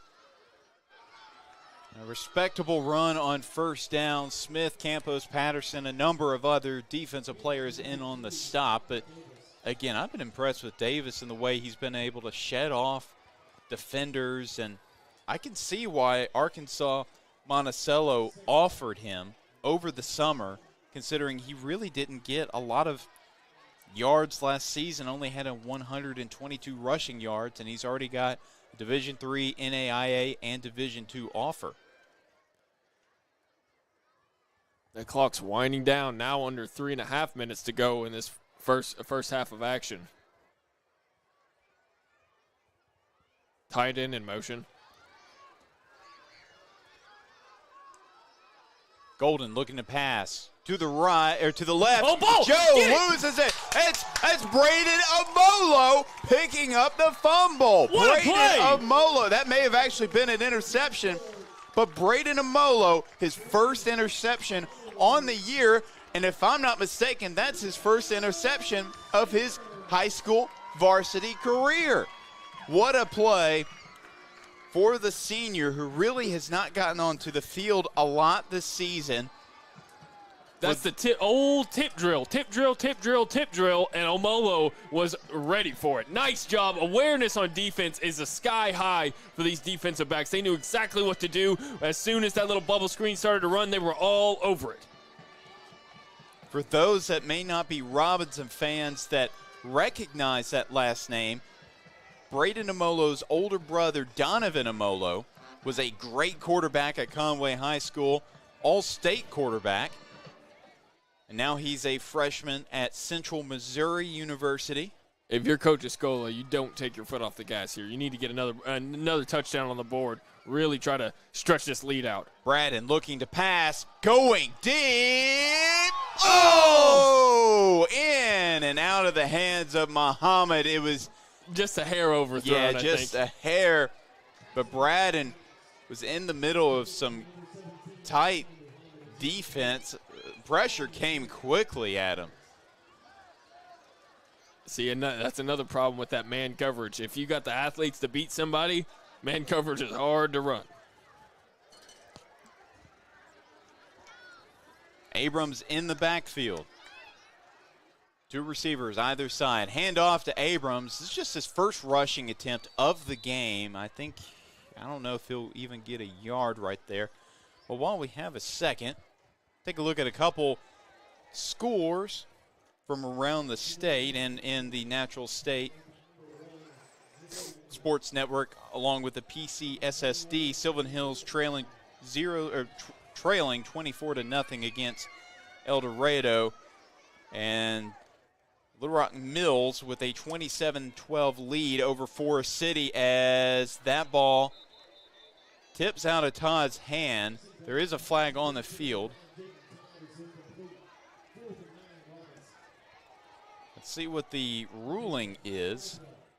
Head officials taking a second to talk with Coach Patton.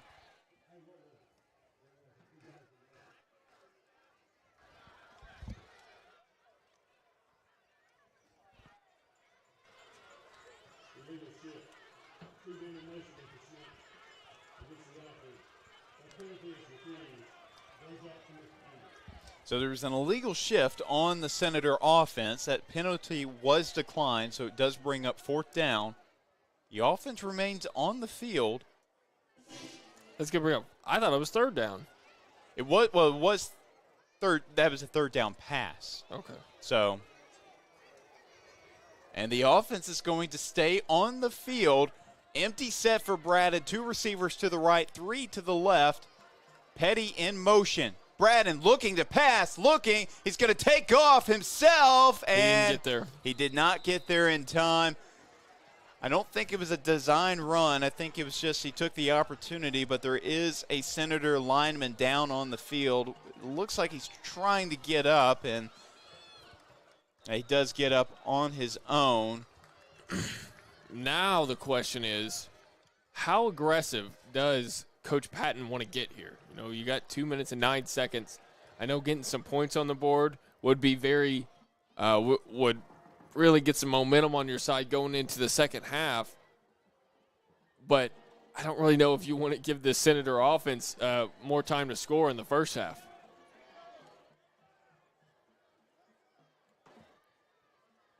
Well, you do set up at the 37-yard line. It's decent field position, but I imagine they try to run the football just to see what they can get going on offense. Actually, it looks like their receivers are ready to run. That's Wallace now to the right of his quarterback, and he pulls it out, and that's Campos. Another tackle for a loss, this time on the quarterback, Wyatt Golden.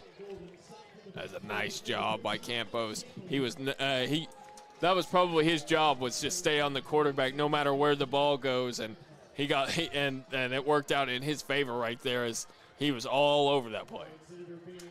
4-yard loss by Whitehall. 2nd and 14 from the 33-yard line. Senator fans on their feet. Golden looking, going deep, and there is a flag on the field. It might be pass interference. If it is, it might be on Michael Hayes. Hayes was doing a little not on me move out there after the play, and the receiver just pointing at the flag. I don't really know how.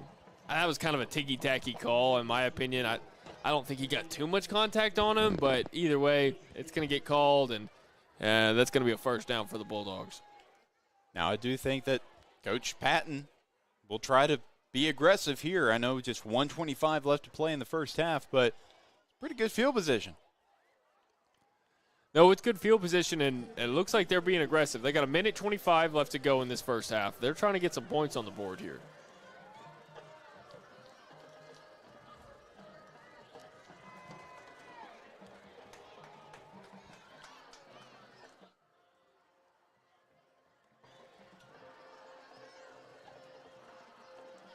So it will be 1st and 10 from the 48-yard line.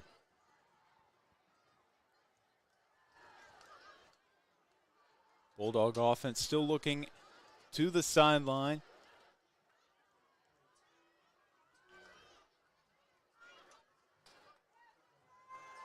Golden, 1 receiver on the right, 2 on the left. Looking left, finding his man. That's way too high. He was looking for the basketball player, Jacoby Edwards. He looks like a basketball player. Yes. He climbed the ladder right there. It was still too high for him, though. Yeah, Edwards, a 6'4" wide receiver, 6'4", 175, and this is actually his first year of varsity football, if I'm not mistaken. University of Arkansas Monticello must love these Bulldogs because even though he has not played a down of varsity football, he played well in the spring games and during the summer 7-on-7 so well that they gave him a scholarship offer. Golden rolling. It's going to be a screen pass, and that doesn't work out at all. And that brings up 3rd down. You know, that's always been – I've always looked at those plays. I'm not sure what you do if you're a quarterback. You know, you're backing up. Those guys are in your face, and you got to make a quick throw. That's a tough thing to do. It's a very hard play to execute. 3rd and 10 from the 48. You were talking about that wide receiver, though. When you've got his athletic ability just from how high I saw him jump, and if he's fast, that's something that you can work with at the next level for sure. He caught 12 passes in 7-on-7 this summer, and a great pass breakup by Kyron Grimes, bringing up 4th down. Golden was looking for, you guessed it, Jacoby Edwards, and that would have been a big completion on the 3rd down pass attempt, but it looks like I think they're probably going to punt this football away. No. They're going in that funky formation. I think it would be smart of them to punt it away here because I promise you, if Escola gets his ball back, he's about to try to get to the end zone. Yep, 1 minute, 12 seconds left to play. Golden looking. Incomplete. Turnover on downs, that's going to be a late hit on the quarterback. Campos got a late hit. Oh, no. Yeah, Golden gets up limping. He's kind of favoring that right side. And that is a killer call for that Senator defense. I want to see this replay. How late was it? And camera really didn't great. It looked like roughing the passer. I didn't really think it wasn't a late hit. It was a roughing the passer. Of course, camera really didn't pick up the best angle there, but still, that's a backbreaker for the Senators. Oh, man. I didn't really think it was too late, but it's hard to tell from that replay. 1:06 left to play in the second quarter. Plenty of time for the Bulldogs to have a big scoring play before they head into the half.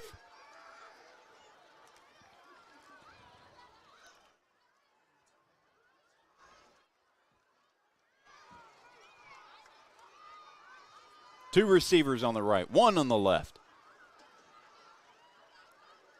Golden looking for his man. He's got a completion. That's Chris Joe on the reception. That was a great grab. It looked like a Senator defensive back. Not sure who it was. Almost had the interception, but kind of timed the ball wrong.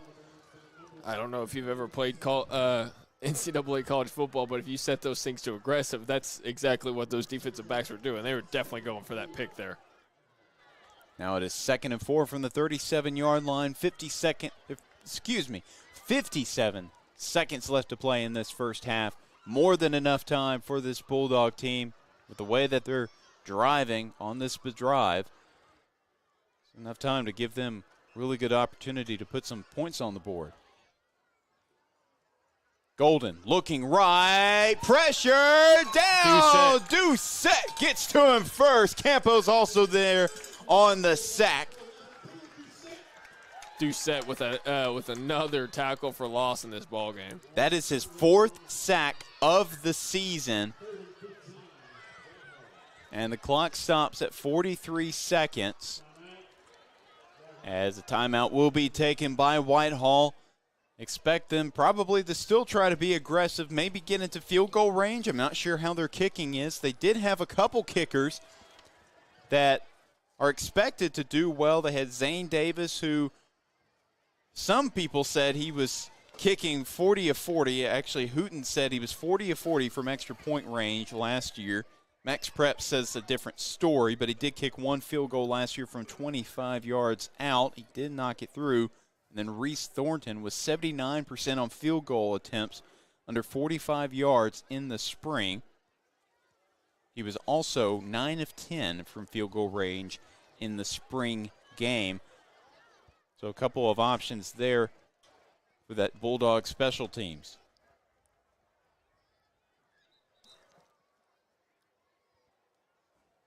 Well, if you're Coach Patton and co-offensive coordinator Hunter Vincent, you have to really like the way this Bulldog offense has played. The receivers, I know there's been a couple drops, but they've come through when they needed. Kylan Davis has played really well. Xavier Wallace has had a couple nice runs, and Wyatt Golden is getting the football out very quickly, finding his targets. I think probably the only critique is that offensive line has to give him more time. Yeah, I think you're right. I think the Bulldogs offense is doing a great job of not making mistakes. They are trying their best. If it wasn't for a tip ball, they've only had one turnover. Oh, and another drop by Kylan Davis, bringing a fourth down, but there is a flag on the field. Not sure what that is about. It was thrown in the secondary. Some litter on the field. But Golden, of course, it was setting up a screenplay, and Davis had it, and he probably would have had enough for a first down. And the Bulldog offense will back up. It was, did you hear what the penalty call was? I know it was on one of the offensive linemen. Maybe a legal man downfield? I think it was unsportsmanlike conduct. No personal foul. That's the second one of the first half on the Bulldogs. That's going to make every coach in this country furious, especially on a play like that where that pushes them back really far. And that screenplay really would have worked well for him if Davis had come down with the catch. And now the punt team is coming onto the field for the Bulldogs. Yeah, no, this time they're going to punt it away. You know, you've got 40 seconds now, and you're way far away from that first down marker, and you can't cross your fingers for another roughing the passer penalty to put you to give you that first down. So, not surprised they're going to punt it away here. Deuce Williams and Malachi Muhammad set to receive. Golden, a solid punt right there, going to Muhammad. No fair catch call. He's running, picks up a block from Williams and a block from Harper. Flag on the field. Another block, another flag. I don't know if that flag is on. I believe that's going to be Cam Harper. If that flag's on Harper, I disagree 100%. That was a totally clean block. Keep your head on a swivel. Let's see what they officially call. There were multiple flags on the field, but possibly expect a block in the back. One of these flags is for sure going to be on the Senators, if not both.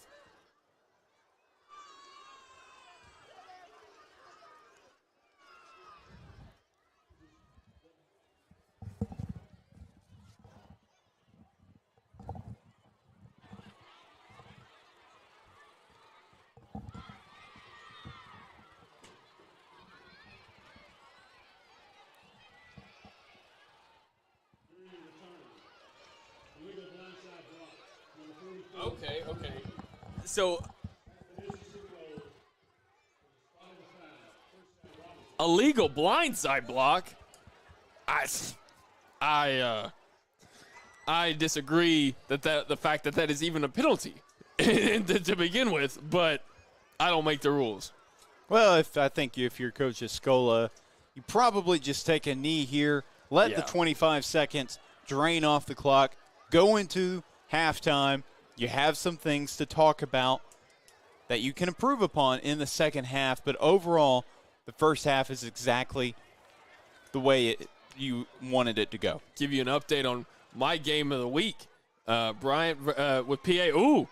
Muhammad on the reception, following his blockers. Look at Muhammad running to go out of bounds. Now 15 seconds on the clock. Launch it. That's an interesting Coach Escola does not mind to put some more points up on the board whenever he can. 15 seconds left. Set up at the 29-yard line. Be a really long field goal. I don't think John Tate has that in him. But the offense set up in the gun. Thomas in the backfield. Muhammad, Carter on the left. Grimes, Todd on the right. Muhammad in motion. Braden looking, going deep. Pressure coming, and pressure gets to him. That'll probably take us to half.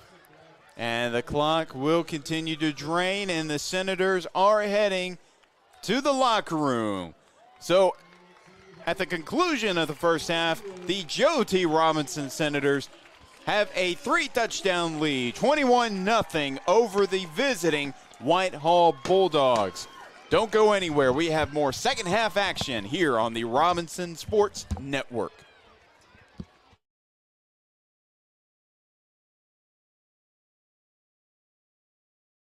You ready to embark on an exciting journey of learning and growth? Now is the time to register and become part of the Pulaski County Special School District family. PCSSD provides educational opportunities for families across more than 500 square miles. Discover endless possibilities, friendships, and unforgettable experiences that will shape your child's future. For more information about registration and school choice, visit pcssd.org/register. Join us as we build a brighter tomorrow, one student at a time. It's not just a house, it's a home, and it's part of the neighborhood and of course part of the community. And you want to build stuff that they'll take pride in. Well, that's where they're making their memories. Yeah, that's right. That's where they're raising their families. Without the bank getting us to that next step, we can't do it. It's nice to be able to call someone at the bank and say, hey, you've worked with us for all these years. This is what we're thinking about doing. Can we pull the trigger on this today? Oh my stars. It is just so much easier to bank with First Community. I would say school choice is a great option. You can do your research like we did, visit with other parents that have children in the district. We visited the schools before we made the choice to come here. We chose to school choice because we have had such a great experience here. Teachers, staff have been so helpful and reassuring, and we've been forever grateful for it. And I'd do it all over again. PCSSD is a great option no matter where you live.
you can't fold and you can't bend. Y'all be playing it safe and I be going for the win. Remember back when they was doubting on the kid. Now they tuned in cause my game too legit. Stayed down, remain humble and I made it work. Crazy how I came out so clean from the dirt. We was using candles on the nights the lights ain't work. We ain't never going back to that and that I merch. Turn your back on me, the worst mistake you ever make. Keep my grass cut, gotta watch out for the snakes. If it's on my plate, best believe it's getting 8. I'm ballin' like I'm Kobe 33 before the 8. I just want the rings and the medals and the trophies. I want the Kardashians and Jenner to all know me. I wanna take a Uber to the hills to visit Chloe. I want the floor seats cause I'm tired of the nosebleeds. When the game on the line, you can't fold and you can't bend. Y'all be playing it safe and I be going for the win. Remember back when they was doubting on the kid. Now they tuned in cause my game too legit. I feel like I'm Scottie Pippen, putting on the work but they don't give me no recognition. Basically the league's MVP but the P is missing. I'm the most valuable but sometimes they tend to forget it. I live my life on the edge but my back against the wall. I make sure my shoes lace cause who gon' catch me if I fall against the odds, but I'ma beat them all. I used to have a lot of friends, I never thought my day one circle be this small, but who needs love if it's fake love? I'm trying to shine like the diamonds on my glove. Get in my way and you gon' feel it.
When the game on the line, you can't fold and you can't bend. Y'all be playing it safe and I be going for the win. Remember back when they was doubting on the kid. Now they tuned in cause my game too legit. Stayed down, remain humble, and I made it work. Crazy how I came out so clean from the dirt. We was using candles on the nights the lights ain't work. We ain't never going back to that and that I merch. Turn your back on me, the worst mistake you ever make. Keep my grass cut, gotta watch out for the snakes. If it's on my plate, best believe it's getting 8. I'm ballin' like I'm Kobe 33 before the 8. I just want the rings and the medals and the trophies.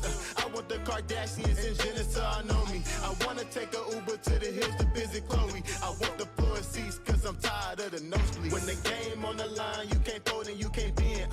Y'all be playing it safe and I be going for the win. Remember back when they was doubting on the kid.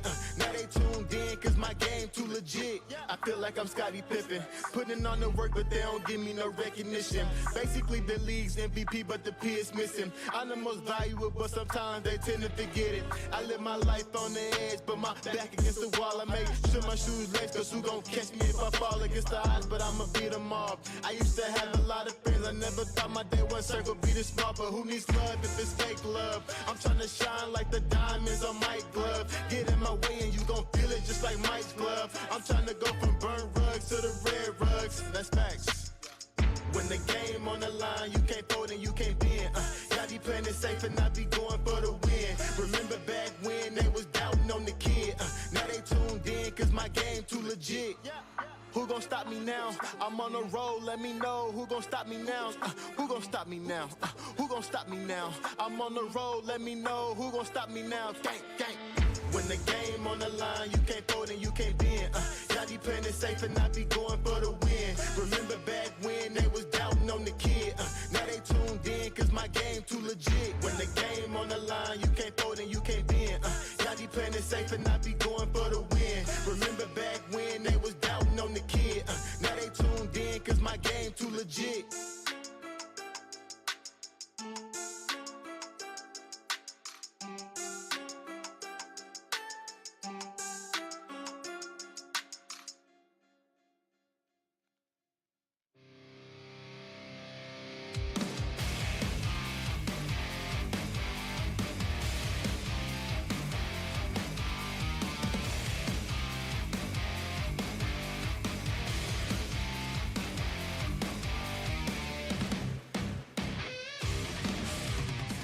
And welcome back to second half action here on the Robinson Sports Network. The Joe T. Robinson Senators hosting the Whitehall Bulldogs and currently have a 21-0 lead over the visiting Bulldogs. And Jake, great start for this offense by the Senators, and the defense made a lot of great plays too, and they're getting the fans into this game to start the second half. But what did Coach Escola and his crew do in the first half? In the first half, they just did a very good job of executing their pass plays. Their pass plays were working for them, and they really had that big play capability. We saw it from Michael Hayes. We saw it from Deuce Williams. A couple scores from over 15 yards plus out. The Michael Hayes one being like 75. They've got all this big play capability on their roster, all these athletes everywhere. They need to keep relying on those guys to get them into the end zone. Defense was doing a really good job of, they have 0 points on the board, even though the time of possession, the Bulldogs had a lot of time, had the ball for a long time, but just couldn't manage to get any points on the board. So I look for them to keep doing the same, and maybe just, I hope they at halftime talked about that funky formation that they were running late in that second quarter that kept getting them first downs on, I believe it was their final drive of that first half. And John Tate in his first game back from injury this season, boots at kickoff to the end zone for a touchback for the Senators. So the Bulldogs set up shop at the 20-yard line. Wyatt Golden, he's thrown a couple of interceptions today, but I've been really impressed with his accuracy nonetheless. I'll say one of those interceptions was definitely not his fault. No, it was not. The defense for the Senators got in there and made a good tackle on the receiver, which tipped the ball up in the air, and Amolo was able to get under it. as he's handoff, and it's taken down right in the backfield. Nice job by Mr. Dominio Patterson. Well, that's another element of this offense that really Kylan Davis is a great running back for the Bulldogs, and he started off the first quarter pretty solidly. Don't know if that was a word, but I just made it a word. But the second quarter, they started going through the air a little bit more, and they started going away from Davis, and the few runs from Davis were getting stopped at the line of scrimmage. It's okay. You know, that halftime rust, Scola taking that halftime gets us a little rusty. And Kyron Grimes with a great tackle on the Bulldog receiver. That was Aiden Bitely on the reception, and it's 3rd and long. So now 3rd and long. This is the type of situation you want to put this Bulldogs offense in. They've been struggling to convert these 3rd and longs. At least they were in the first quarter. They kind of got on a roll in the second quarter. So they need to try to go back to what they were doing in the first quarter and put them in 3rd and long situations and get stops. 3 receivers to the right, 1 to the left. Running back to the right of Golden. Golden under a lot of pressure. It's a screen pass to Davis and doesn't get anything there. Gets back to the line of scrimmage before he's stopped by that Senator defense. Hey, am I crazy, or did the Senators kick the ball off? They kicked the ball off. I thought the Bulldogs had it first, and then they fumbled on that first play, and then the Senators took over on offense. Are you talking about at the beginning of the game? Yes. Yeah. So if they kicked the ball off to start the game, well, would they receive it? Well, the Bulldogs kicked that onside kick, remember? Oh, you're right. I know it's hard to believe because they turned the ball over the next play, and the Senators had it. So it really didn't matter. You're right. Okay. That makes more sense. And a punt by Golden. Kind of a shank. And that was shanked right around the 40-yard line. His last couple of punts in the first half were pretty solid. That was a real word that I used that time. But that one was. He had some really good punts that really changed the field position game for the Bulldogs earlier on in the ball game. That one didn't work out too well for him, as the Senators are going to take over in really good field position at about the 35. Wow, yeah. that's not at all what Coach Patton wants to see. This great passing and running offense and Joe T. Robinson start out at. And again, we have not really seen them run the football a lot. Tyson Braden and Deuce Williams have been the 2 runners, really, for the Senators. Braden, only his 5th and 6th rushing attempts this year.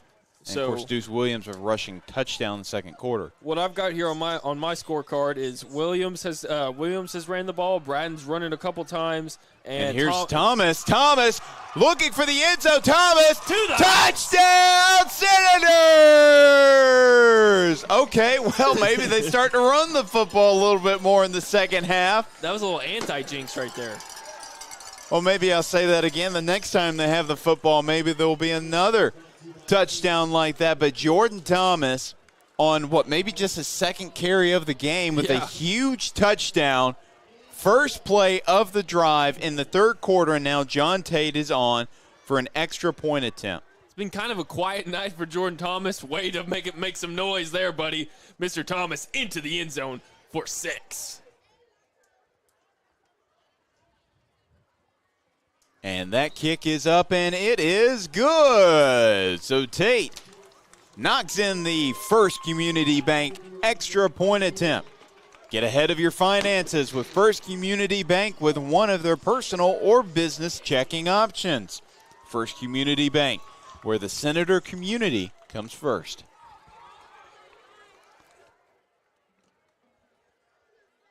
All right, well, what a start to the second half. It was a great start to the first half with some bombs that were dropping by Tyson Braden.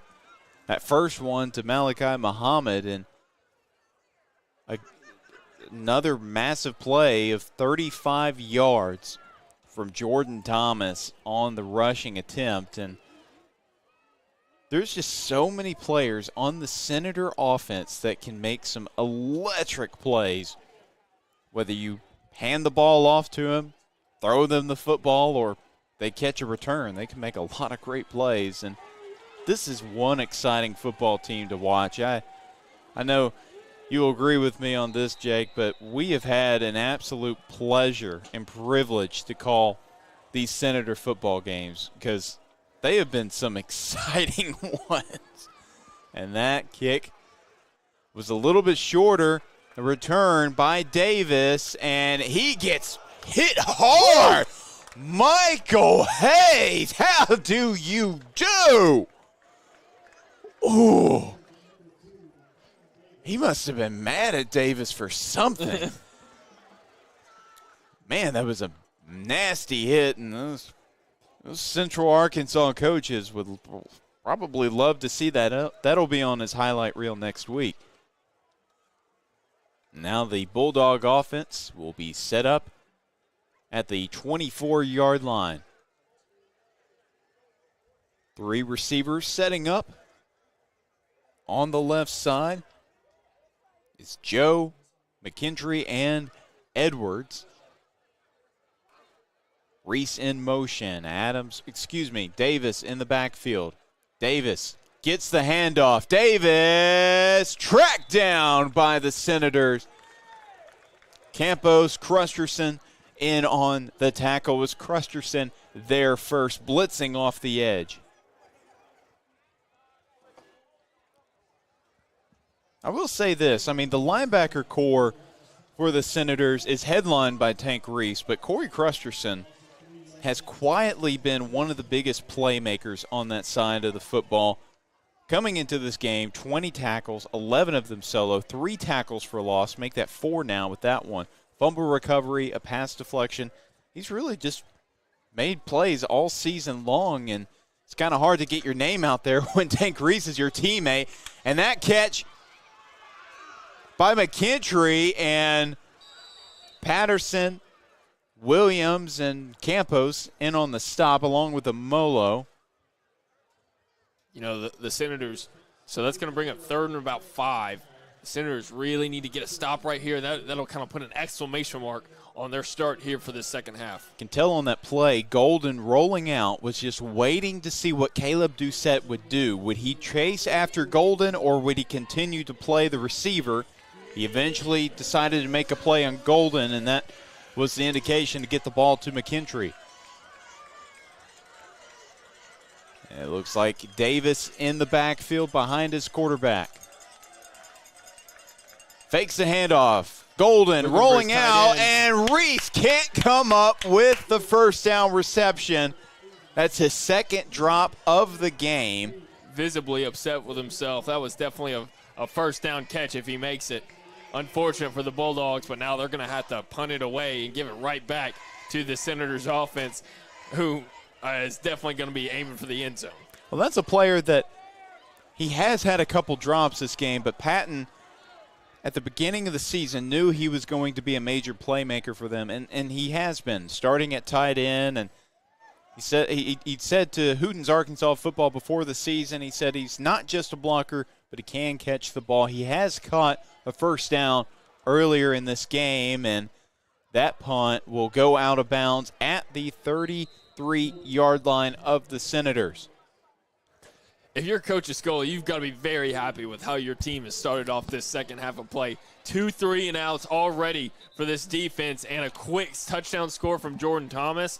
Now it's time for this offense to get back out there again, stretch this lead a little bit more, and let's try to put this game on ice. All right, question. Would you agree with me would you agree with me if I said that this game would look a lot differently if those Bulldog receivers could just come up with some catches?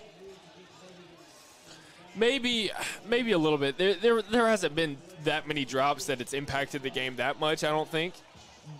I think it's been very I think they've done a pretty good job of catching the ball, to be honest with you. I mean, other than the tight ends, 2 drops, I can't really think of too many other drops. I don't know if it would be that much closer, but it would have kept their offense on the field a little bit longer.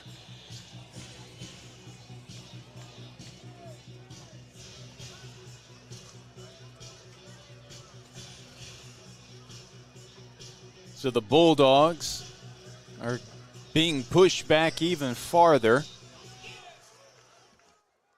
So they will punt this football away and snap it around the 14-yard line. Golden boots this one.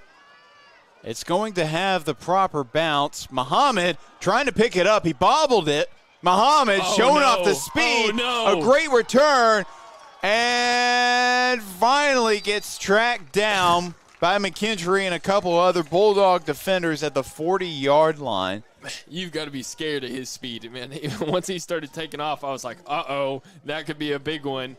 Good job by the coverage team, though. Even though that was a huge return, that was about a 30-yard return. A good job by them to at least not let him in the end zone. And I really did not think that Muhammad was going to return that punt. I thought he was just going to let it continue to bounce, and no, he decides to pick it up, bobbles it the first time, but then picks it up and takes it about 20 yards.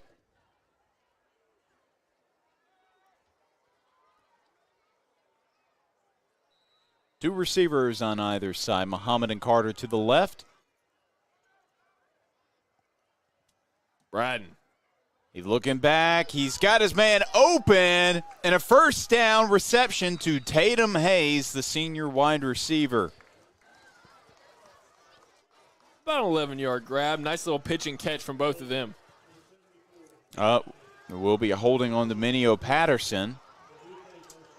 He's confused. And do you happen to know if the Razorbacks are looking at him for offense or defensive line? Well, it's hard to say.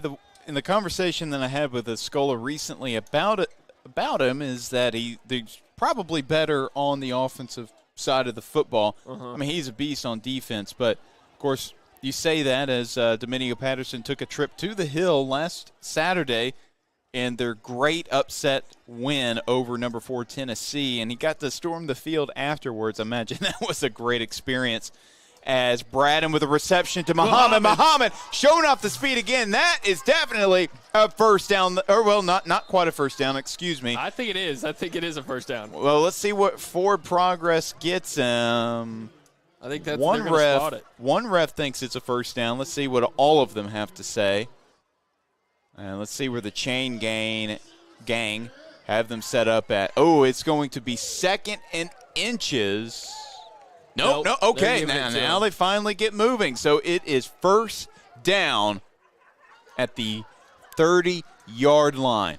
Offense set up. Muhammad has 3 catches for 62 yards and a touchdown already in this ballgame. Williams on the carry. Williams somehow got free. He does pick up a couple of yards, and yet flag goes flying. That was unsportsmanlike. Well, it was one of the defensive players for Whitehall picked up Deuce Williams and just kind of threw him onto the track. So I believe that's what the call is going to be. That's trying to see the head official. He's going to take a second to talk with his official mates. Official mates. Yeah, I was trying to think. What does an official call Crew? his? Oh, that's true. I knew that. His crewmates. There we go. Crewmates. Yeah, there you go. Let's see what he has to say. You were halfway there. I was almost there.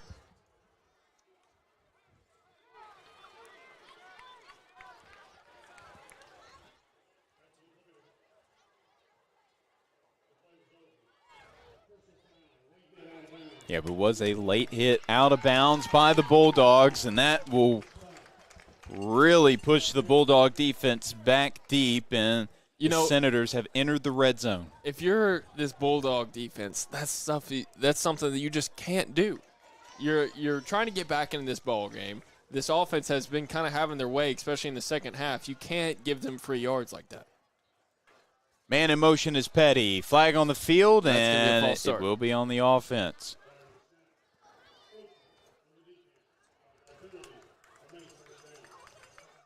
Oh, it's offsides. Whoa, he sure did. I was about to ask you if I heard that wrong. So that penalty will be on the Bulldogs. And the offense will be pushed forward a little bit more set up at the Bulldog 9-yard line. Braden getting the play from his coaches. Petty and Pettis on the left. Hayes and Hayes on the right side. Abrams. Petty, Abrams in the backfield. Petty in motion. Stepping up, Braden rolling, and he's just going to take a fall, and that is going to be another flag again on the Bulldogs. Yeah, Braden clearly was sliding, was getting down, and Bulldog came in aiming for his head just about. Here's the thing. When it comes to playing on defense in football, no matter what level you're at. Oh, wait a second. What? It's going to be holding on the offense. Wow, okay. That doesn't make any sense. We were both sure that was because the flags came in right as Braden was getting hit. Yeah. That doesn't make any sense. Okay. Skull's going to call a timeout because I think he wants to have a word with one of the officials, if I'm not mistaken.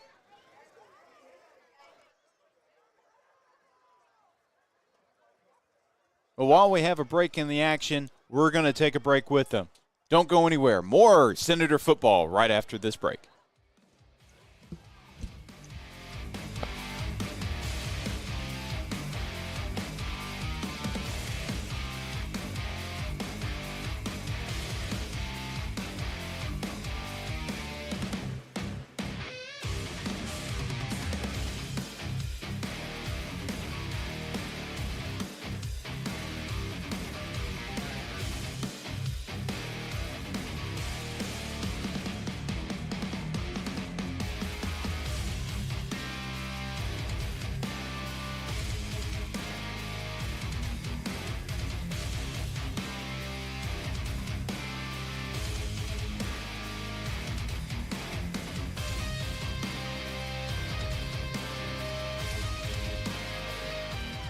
And the Senators will be setting up shop at the 20-yard line off the holding penalty on the offense. Appreciate everybody tuned into our broadcast here on the Robinson Sports Network. If you wouldn't mind hitting that like and subscribe button here on our page here at the Robinson Sports Network on YouTube, we'd really appreciate it. And go ahead and give us a follow on all of our other platforms, on Facebook, Twitter. We're out there, and we would love to have you follow us, keep tabs on us, as we will be going live with a lot of their high school athletics for the remainder of the season and hopefully for the future to come. Williams in the backfield, 2 receivers on the right, 1 on the left. Michael Hayes in motion, handoff to Williams. Williams up the gut, doesn't get much, if anything. Maybe gets back to the line of scrimmage. That will bring up 2nd and 15.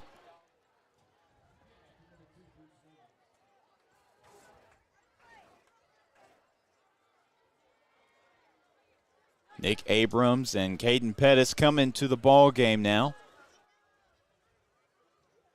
Abrams in the backfield and Pettis on the left side with Malachi Muhammad. Grimes and Todd on the right side. 4-man front from the Bulldogs. Man in motion is Muhammad. Braden looking, gets tripped up and sacked by the Bulldogs. That was Jacoby Edwards on the sack.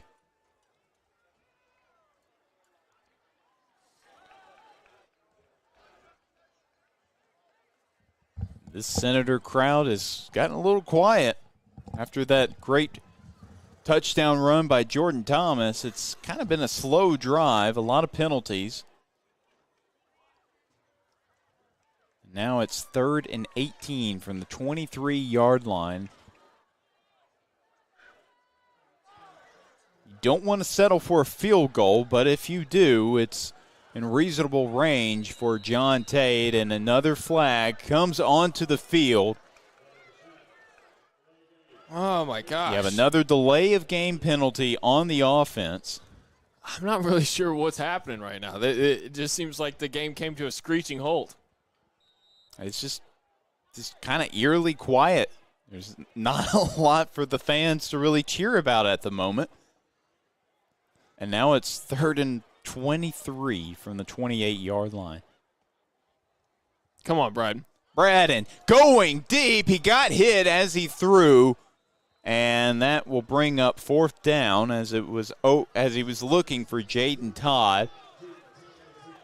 And John Tate's going to come onto the field to attempt his first field goal of the season. So Tate, the first community field goal of the season for him. He was a great field goal kicker last year and the year before. Was 5A Central All-State last season before tearing his ACL while playing soccer. Tate, kick is up and hits the goalpost. And that hurts a lot as a kicker. That I know it's gotta hurt. It looks like it's good, and you couldn't hit that if you tried. That's the rare doink. The doink in the football game is the term that is, I believe, is what it's referenced as, and you don't see it a lot, but when you do, you sometimes just gotta. I think it's harder to get a doink than it is to make that field goal. So honestly, I'm impressed. I'm impressed. I don't think John Tate feels impressed right now. So, but hey, he's got to get the jitters off, and wasn't perfectly straight on. But still, he's got the leg. He clearly had the leg to get there, and Davis is able to lunge forward for a couple of yards. A flag comes flying in. Let's see what the call is. It could be on the defense. Well, it could be on the offense. I'm not sure.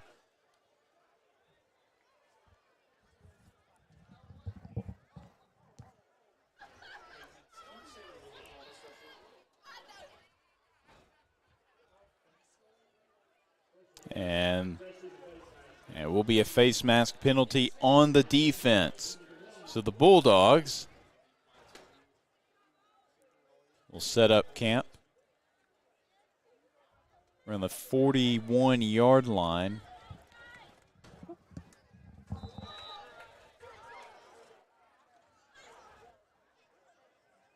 Three receivers on the right side. Fakes the handoff. Golden finds his man Joe, and Joe only gets a couple of yards on the first down reception.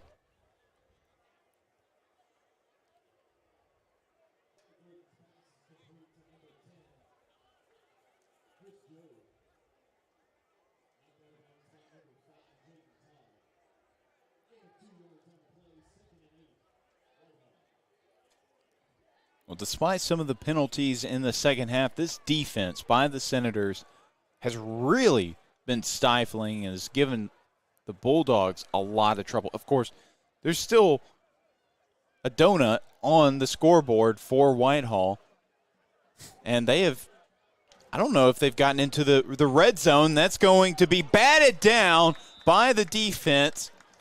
Not sure who it was. A Bulldog lineman flopped. Put that guy in the NBA with that flopping. That was number 69. Devin Bishop trying to draw a penalty of some sort. All right, big third down here. The Senators team needs to get a stop to try to get this momentum back on their side. It seems like this game's got thrown all out of whack.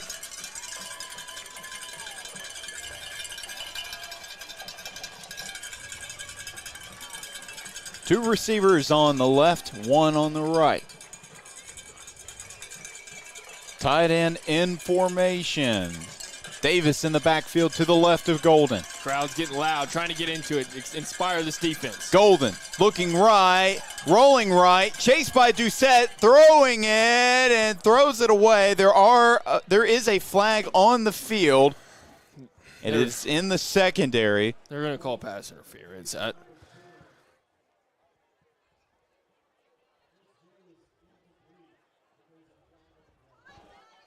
think he was looking for Chris Joe. And Kyron Grimes was in coverage. No, No official call yet.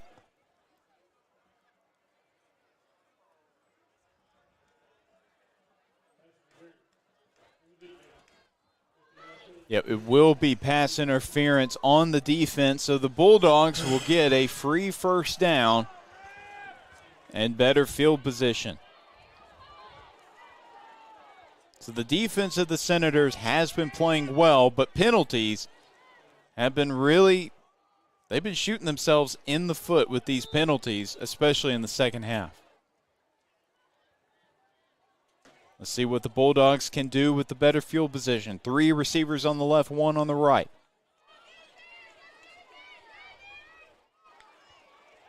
Handoff to Davis. Davis getting pushed by his line. What a push by the line. Easily got about 4 more yards simply from the 3 or 4 linemen that got behind and just started pushing. And so he will be set up the 35-yard line, 2nd and 4. 2:57 remaining in the third quarter.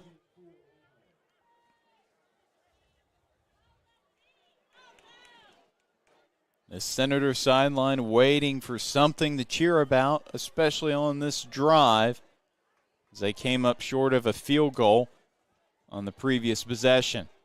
Golden looking deep, finds his man, and another penalty. He fell down on his own. Why are you throwing that flag? He fell down on his own, man. I don't know. Why did we get so flag happy in the second half? He fell down on his own. Michael Hayes was in coverage. Golden was looking for Edwards. Dude, he literally just fell down on his own. The replay just showed it. That's ridiculous. I think you and the Senator fans are not happy with that call. That's a horrible call, man. Horrible call.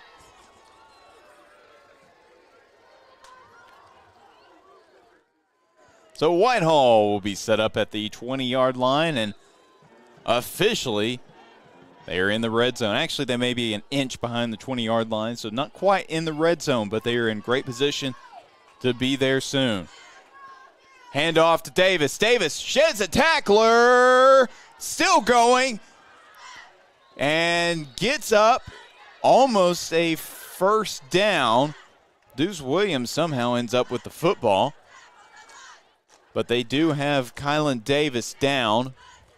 I would love to see the Senators get a turnover right here just to take away this drive that the officials have given the Bulldogs. So it is 2nd and inches at the 11-yard line. 3 Bulldog receivers to the right. Tied in formation on the right. 3 receivers on the left, Davis gets the first down for the Bulldogs, and a little bit more as he's down at the 5-yard line.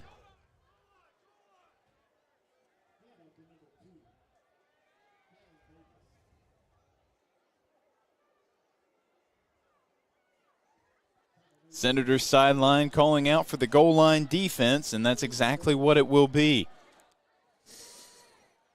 3 receivers again to the left. Tied in formation on the right. Davis still in the backfield to the left of his quarterback, Golden.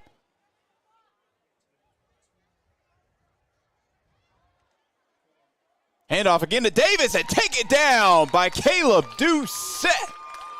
Immediately, as soon as he got the football, he was down in the dirt. Thanks to the senior defensive end, Caleb Doucette, and I believe that's probably the 6th tackle for a loss on the season for the senior end.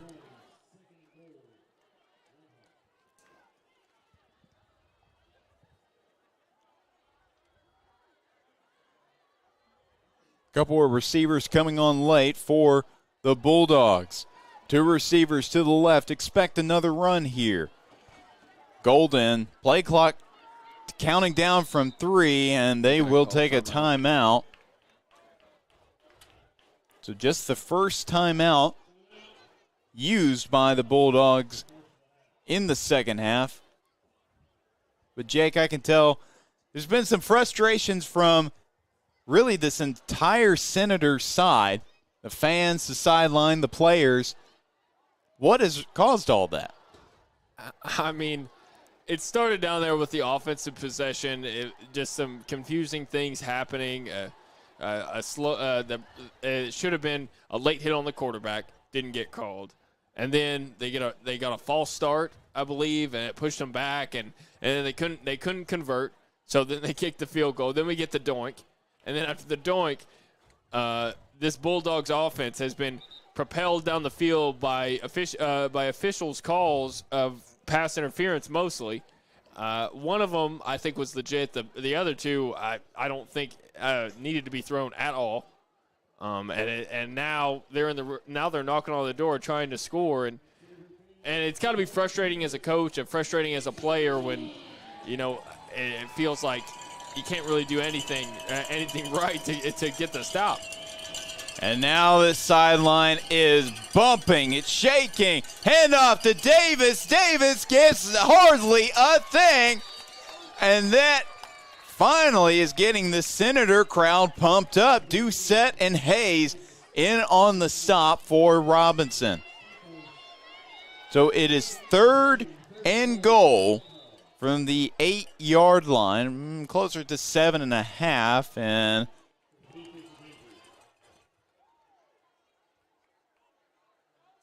did I hear official timeout, or is this Bulldog timeout? I'm not sure. I didn't hear. It still shows there are 2 timeouts left on the board. Still the 3rd quarter, 35 seconds. Must have been an official timeout. The play clock's not moving. No, it's not, and neither is the game clock. And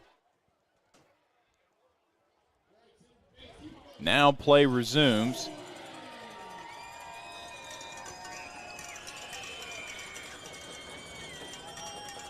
So the Senators and the Bulldogs got a second to catch their breath, and let's see what the Bulldogs dial up. Golden looking for the end zone, lofts it to his receiver, broken up by Michael Hayes. Michael Hayes, no flags, perfect defense on the receiver, Jacoby Edwards, bringing up 4th and goal from the 8-yard line. Surprised I didn't see a flag there. It seems like they're coming out every pass play for them so far on this drive.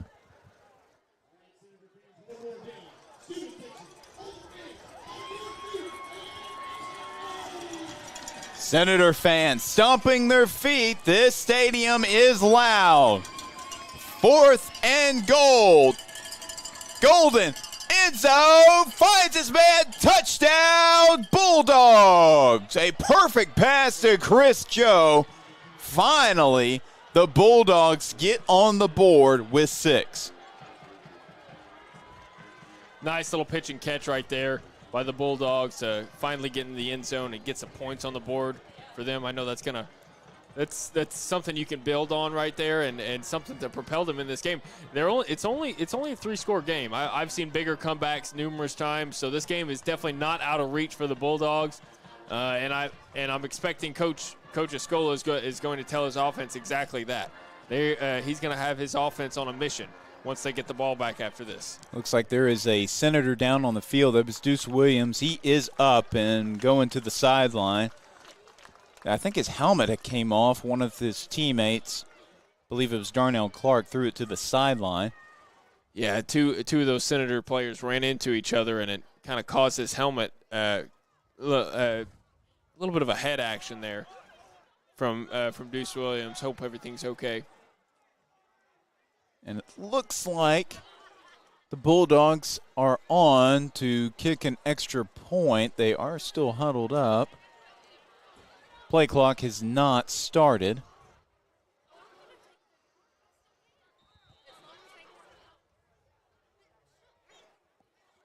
And looks like they're actually going to go for 2 here.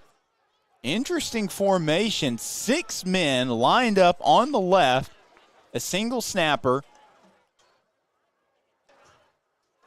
And this is Golden looking for the end zone. Can't get it to Reese. Incomplete. He found him. But Josh Smith and Corey Crusterson closed in hard and made the play.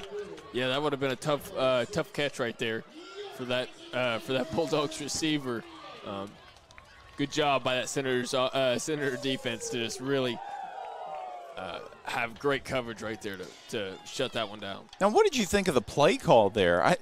If I were the coach, I probably would have just gone for the extra point attempt just to get points, almost guaranteed points on the board, but you go for 2. And well, we haven't really seen their kicker for field goals yet, so they might not have confidence in their field goal kicker. Or it could also be that's just the style of play that Coach Patton is electing to go with this team. You know, if he's expecting, if he thinks he's going to be going for 2 a lot for the rest of the season, then, you know, go for 2. Get your team used to being able to convert those 2-point conversions. You know, a lot of times that's kind of how a lot of offenses run in this day and age at the high school level. You know, I wouldn't be surprised if we see an onside kick right here. You mentioned how they want to get sort of their team ready for next season, or for the next week and the weeks after. They will be playing Watson Chapel at home, so that's a game they have a great chance of winning. And that onside kick recovered by the Senators. Honestly, it did not appear that any player for the Bulldogs even went for the football.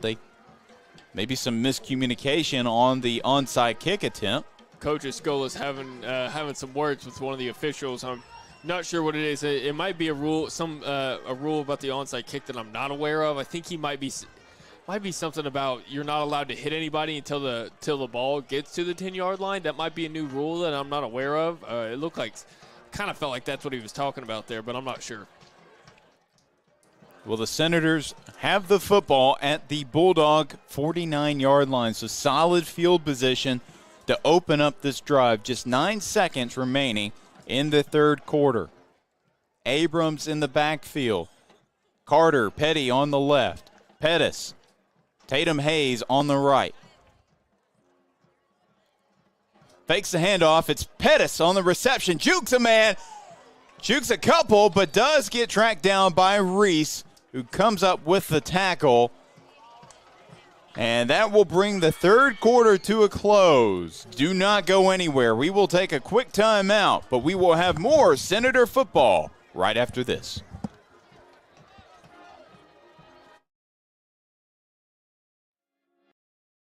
I would say school choice is a great option. You can do your research like we did.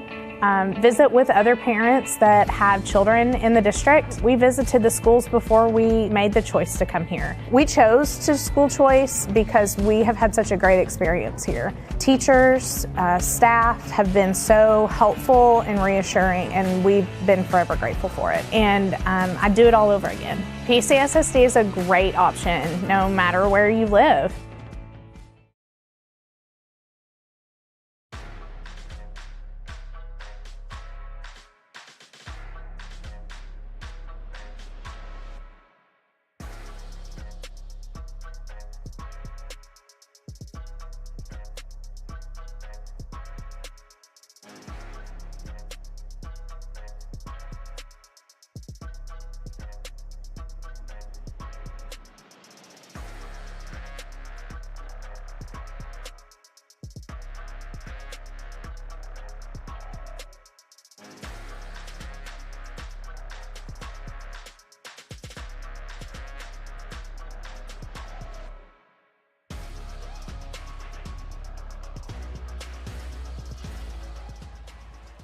And welcome back to the Robinson Sports Network, presented by Natural State Sports and First Community Bank. I'm your play-by-play commentator, Chris Gay, joined by my color analyst, Jake Hall. And what a pass from Braden to Hayes. Michael Hayes.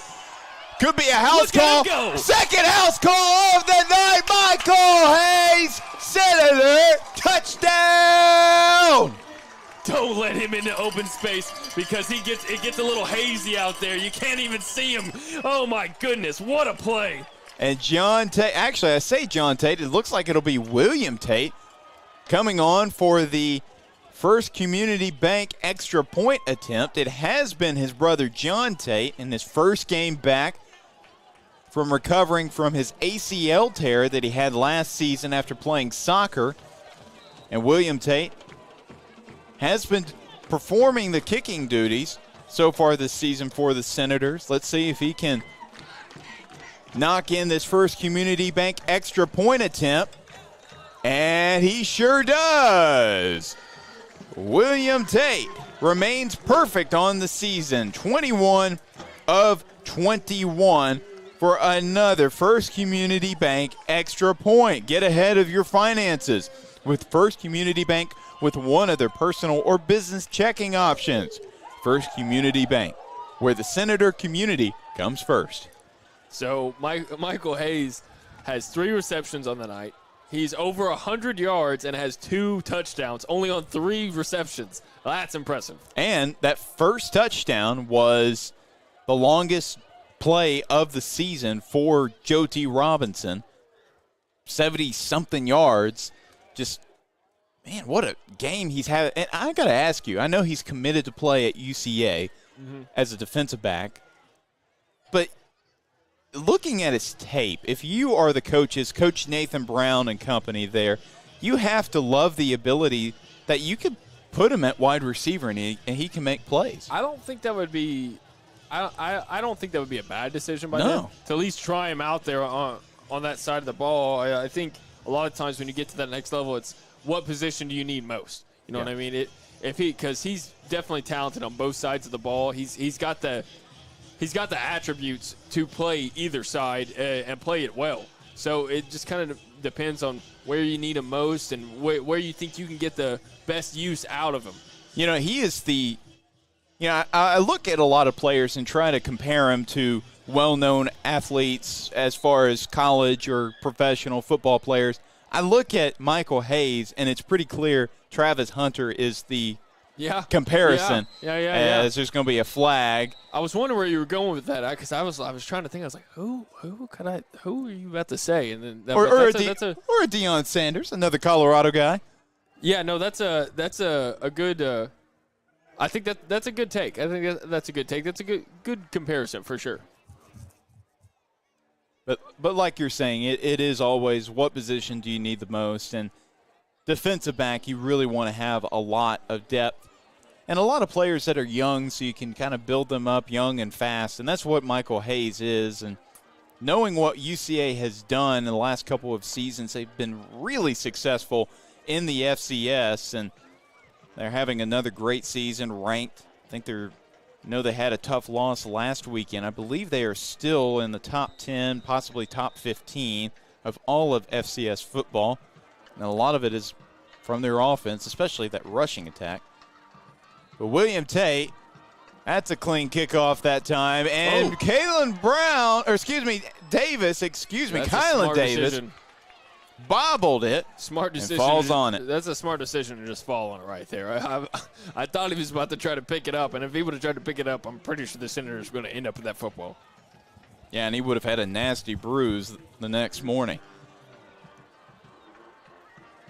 But Whitehall will have the football around the 22-yard line. 35-6 is your score with 11:45 remaining in this football game. Well, the Senators took control early and have not given up hardly anything this entire game. Now, I will say that Bulldog previous drive was a good one. They had a lot of momentum in that third quarter, and they made some really good plays. And Davis doesn't get anything there. Tracked down by a couple of Senators, one of them being Darnell Clark. Yeah, that was just a good job by the Senators. They were expecting run, and they were all over it right there. Well, we were really praising Davis, especially in that first half. He was making some really strong, powerful runs. And so far, in the second half, he's really been quiet. The Senator defense has come together, and they made some pretty good changes at the half. And another thing I will notice, Deuce Williams still on the sideline at the trainer's table. So he's not in the game right now. Michael Hayes is playing the other safety spot and immediately take it down. That's Darnell Clark. Sack number 3 of the season for the senior. So Golden in this offense. Back it up. VAR. Let's see where they officially mark him down at. He was back there in a hurry. 10-yard loss as they are now set up at the 12-yard line. He was back there in a hurry. He sure was, and it could have been a couple of other Senators that had the opportunity to get to him, but Clark showing off his quickness. Golden, that's a short pass, but it's caught by Joe. Joe had great positioning on the defensive back and comes up with a big first down reception. He just had great position there. I would say there's not a lot you can do as a defensive back, but he was using his 6'3", 205 frame to his advantage. But a big pickup on third down. Brings up 1st and 10 from the 39-yard line. 9:49 left to play in this ball game. It would take a miracle for Whitehall to come back in this game. That's what they're hoping for. Another deep pass. Good coverage right there by Grimes. That was great coverage by the sophomore Kyron Grimes. Blanketed right there. Now, Grimes so far this year has made some plays on offense, but I've been really impressed with his ability to defend in that secondary. I mean, he had the game-sealing interception earlier this season in the win over Lakeside when they were really driving down the field in that second half, and he came up with a big play for that secondary. Yeah, no, he's been very impressive on the defensive side of the ball. And just a sophomore, too, as Joe, huge hit by Josh Smith. Yeah. Huge hit, jarred that ball loose. That might, that can give a wide receiver second thoughts about trying to catch a football over the middle like that. When you got somebody like Josh Smith roaming around out there, you gotta look out for that. That brings up 3rd and 10 from the 39-yard line. The Senator fans, some of them getting on their feet, stomping their feet pretty heavily now. Xavier Wallace in at running back to the right of Golden. They just get the ball snapped, and that's going to be a screen pass to Reese. Reese gets hit going out of bounds. That was another tackle by Josh Smith. And the Bulldogs might have to punt this football away. What do you think? I bet they go for it. 4th and manageable. Let's say 4th and 4. Yep, it will be 4th and 4 from the 45-yard line. You got nothing to lose. Under 9.5 left to go in this fourth quarter. Might as well go for it. You're kind of in no man's land anyways. You're pretty close to the 50. They're going to have to take a timeout here or a delay of game, and that's what they will do, take a timeout. So Coach Patton and his offense will talk some things over. But this is a huge 4th down play. 35-6 is your score with 9:21 remaining in the second half, and it will be very difficult for Whitehall to come back in this game, especially since they have not had a lot of huge electric plays. But it's still not out of the equation. What fantasy football app do you use? Do you use the ESPN, the standard one? I use the Sleeper and ESPN. Oh, okay. Well, the groups I'm in all use Flea Flicker. I don't know if you've ever... Never heard of it. It's a pretty good app, and I don't know if ESPN has it, but in your matchup, when you can see what your matchup is against the team you're playing against, they give you a percentage chance to, like, if you're going to win that game. And yeah. I've had too many times where I've been on the 1% side of games, and that's kind of where I think Whitehall is right now. It's not totally out of the equation, but it would take some really good play from this Bulldog offense to convert. If they convert, great chance to win this game. Golden rolling out right. Nice job. And Smith, I don't think he caught it, but he did break up the pass. He was looking for Drew Reese, the big tight end, for the first down. Can't get it. And now the Senators will have the football at the 45-yard line of the Bulldogs. Let's see if they're going to send Tyson Braden out there again. Yeah, it is either going to be Braden, I see him over there, or the backup Reese Simpson. Do you see Simpson out there? I do not. I'm looking at the sideline as well. Reese Simpson, the backup quarterback, played the last. It's going to be Tyson Braden. And I imagine they're probably going to just run the football from here on out. I don't think so. I bet well, they that's pass true. it. I bet they pass it right That is here. true. Todd Escola loves to just keep on piling up the electrifying plays, the big plays. They do run the football with Thomas. Thomas spins off a man. Oh, is football loose? It might have been for a second. And it looks like Tatum Hayes picked up the ball. Got about 4 yards on that first down carry.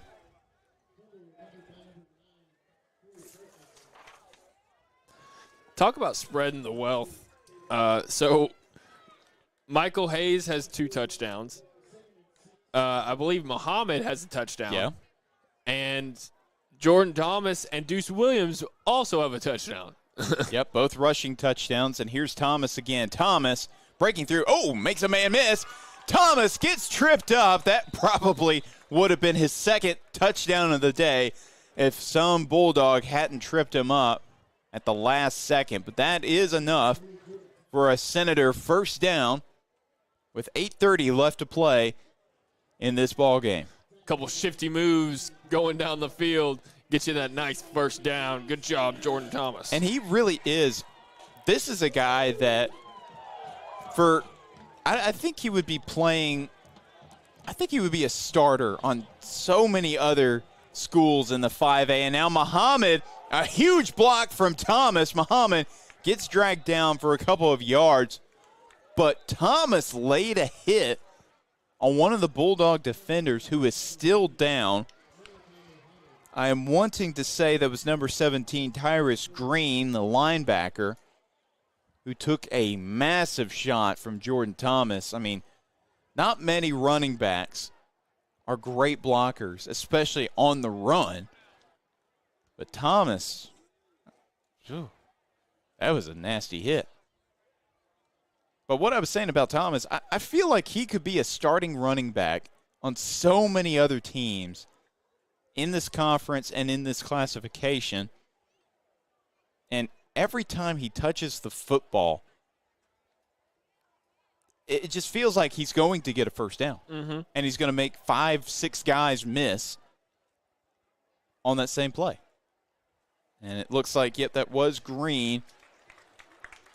And he is up and being helped off to the sideline. That does bring up 2nd and 12 from the 29-yard line. But, you know, Coach Escola has talked multiple times about his running back room and how deep it is. He says he can play 5 guys at any moment. Of course, Abrams and Thomas, your 2 bell cows. Deuce Williams has really come along lately. Bryce Young, Cunningham, and William Moore also in that room. Just so important for a team like this to have. And Pettis drops the football. That could have been an interception by Marcus Thorns. He was pretty close to getting that football. Just looked like Pettis was already thinking about running before he had secured the football. Now he comes to the sideline, and Lennox Campos comes in to play some fullback / tight end. 2 receivers to the left, 1 to the right. Thomas in the backfield. Thomas again gets the carry, and big run there on 3rd down by Jordan Thomas, short of the first down. But another solid run by the senior. Actually, they will mark him a lot farther back than I expected. He's marked down at the 22-yard line. And this offense looks like they will stay on the field.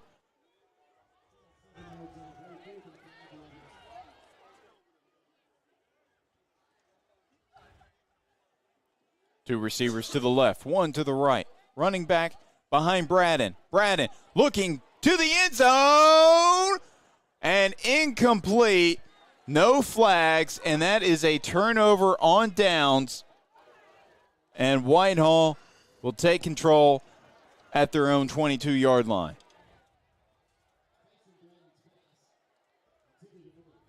What did you think of that fourth down throw there? I don't mind going for it on fourth down there. I think the fade route to the corner of the end zone, I don't know how I felt about that one. I think you might have been better off just trying to get past the sticks right there, or maybe a crossing route over the middle. But I'm not an offensive genius. I think you have the athletes to try to trust trust them and try to throw it deep down the field. I don't think that's a horrible idea. It didn't work out there. There was good coverage by the Bulldogs. Now Whitehall takes over. Three receivers to the left. One man in the backfield is Davis. And Davis gets a great run. It's a first down run and keeps turning his legs. A huge run for Kylan Davis.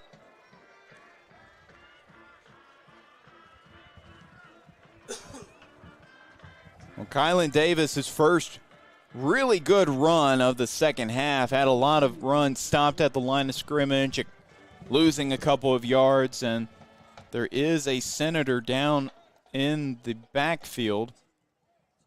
Not sure who it is. It could be a lineman, not positive though. But that was Davis, really his first positive run of the entire second half.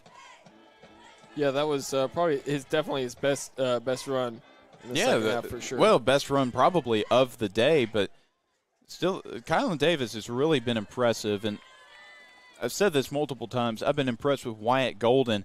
That Senator defense is not afraid to send so much pressure his way. Of course, this is his first year as a starting quarterback. And in the 5A Central, it's probably the toughest conference in the classification, and frankly the entire 5A classification is probably the toughest overall, just because every single night you're playing a team that has a chance to make it to the playoffs. And so Golden's been getting another taste of a team that is projected and expected to make it to the 5A playoffs.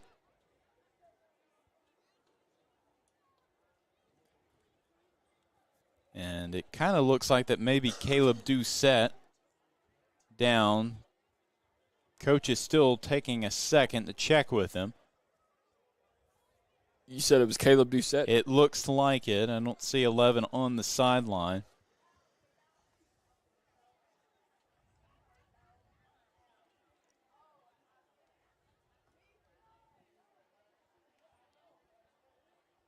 Well, while they check on the senior defensive end, we are going to take a quick break. 6:57 left to play in this ball game. Senators 35-6 with the lead. Don't go anywhere. More Senator football after this.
And it looks like Caleb Doucette being helped off to the sideline.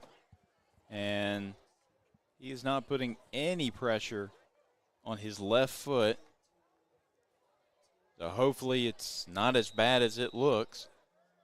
But the Bulldogs will have the football at the 42-yard line. Golden looking left. Finding his man downfield. He caught the football. Chris Joe, what a catch.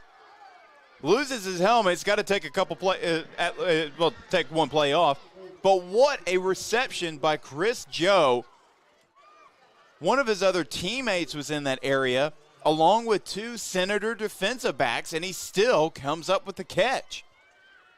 Another guy that Arkansas Monticello has already offered.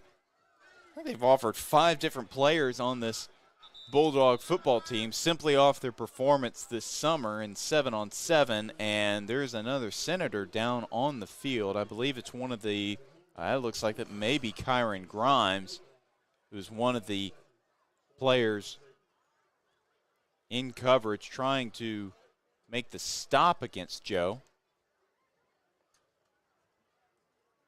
We will stay right here, but that was about the best protection Golden has had the second half, even though the Senators still sent a lot of pressure. Golden. Whoa, a flag just flew. A flag just flew. I don't know who it's on. Okay, that's about as late as it can get. That's what could he have possibly? I don't understand. I mean, I don't know. Doesn't make a whole lot of sense. The head official still talking some stuff over with his crewmates.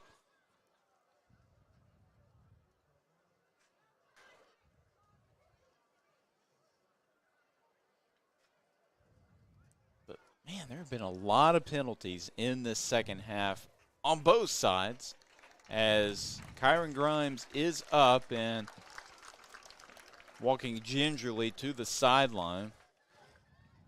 But I'm really curious to see what this flag is about. It came in almost a minute late after the play was over.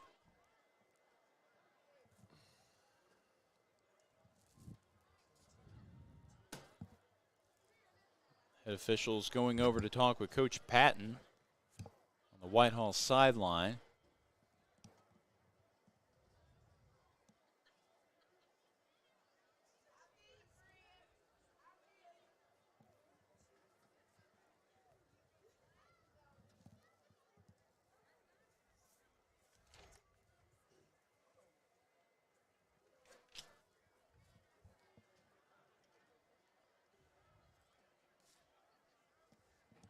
Still no call yet. This is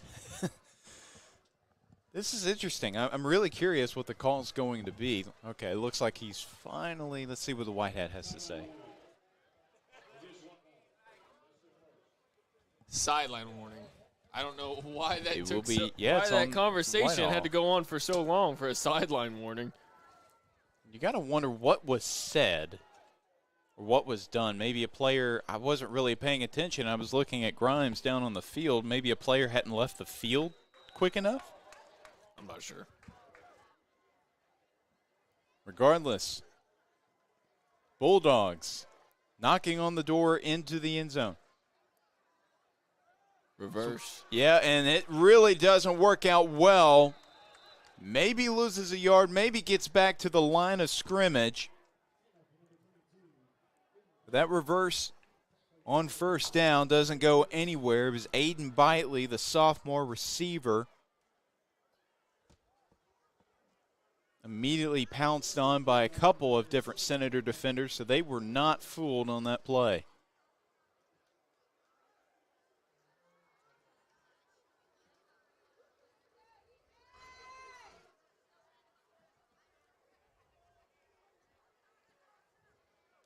I will notice there are a number of different Senators who really do not see the field a lot this year. Out there on the field right now, as that ball is going to be incomplete. One of them is Jake Witten, playing some defensive back out there, along with, I believe, Mike Daniels, who playing some defensive line. Had his first tackle for loss of his varsity career in the win over Jacksonville last Friday. And now he's in on a crucial third down. 5:57 remaining in this ball game. The Senators still have a 35-6 lead. Golden looking, lofts it to, I think he was looking for his running back. I thought it was going to be a screenplay. Nothing really developed, and that brings up 4th and long. 4th and 11 to be exact from the 24-yard line. What was that play call? I'm kind of confused by it. I'm not sure. I'm a little confused as well. But 4th and 11 for the Bulldogs. If they want to pull off the miracle, they have to convert here. 2 receivers on either side. Golden, pressure coming, going for the end zone. A flag on the field. It was Caden Pettis, or I'm not sure who was in coverage. But Golden was looking for Chris Joe. And honestly, it looked more like offensive pass interference because there was a lot of, it was going to be on the defense. So the Bulldogs. That was back and forth. Both those guys were fighting hard to get down the field, so I don't really see why you call it right there. Both those guys were fighting to get down the field. Now they will be set up well into the red zone. 1st and 10 from the 12-yard line. 5:48 remaining in this ball game. Handoff to Davis. Davis stopped immediately. Jake Witten, one of those Senators, in to make the tackle, along with Nick Tyler.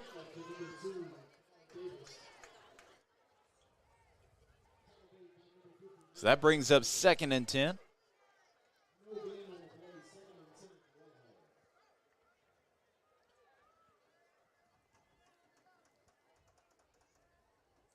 I usually like to hold out to say this, but I think you can probably say that this game might be over. 5:14 left on the clock, and Whitehall not really in any hurry to get a playoff. Man in motion.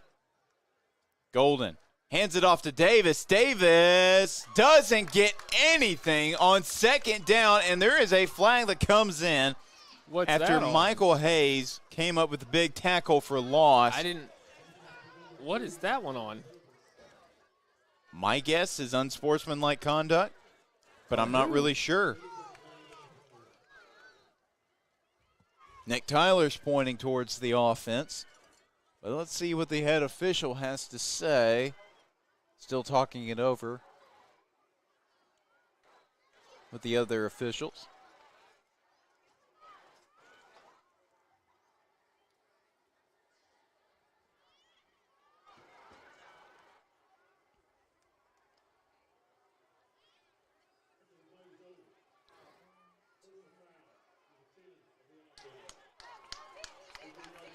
Yep, it is a personal foul on Chris Joe of Whitehall. Let's just let's keep the flags in our pockets for the rest of the game.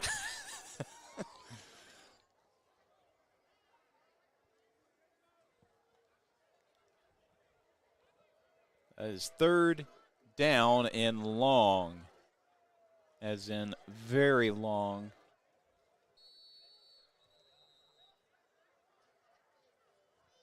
And looks like there's going to be a timeout by the Senators, going to talk some things over as the Bulldogs get set up to go for it on 3rd down and 28 from the 30-yard line.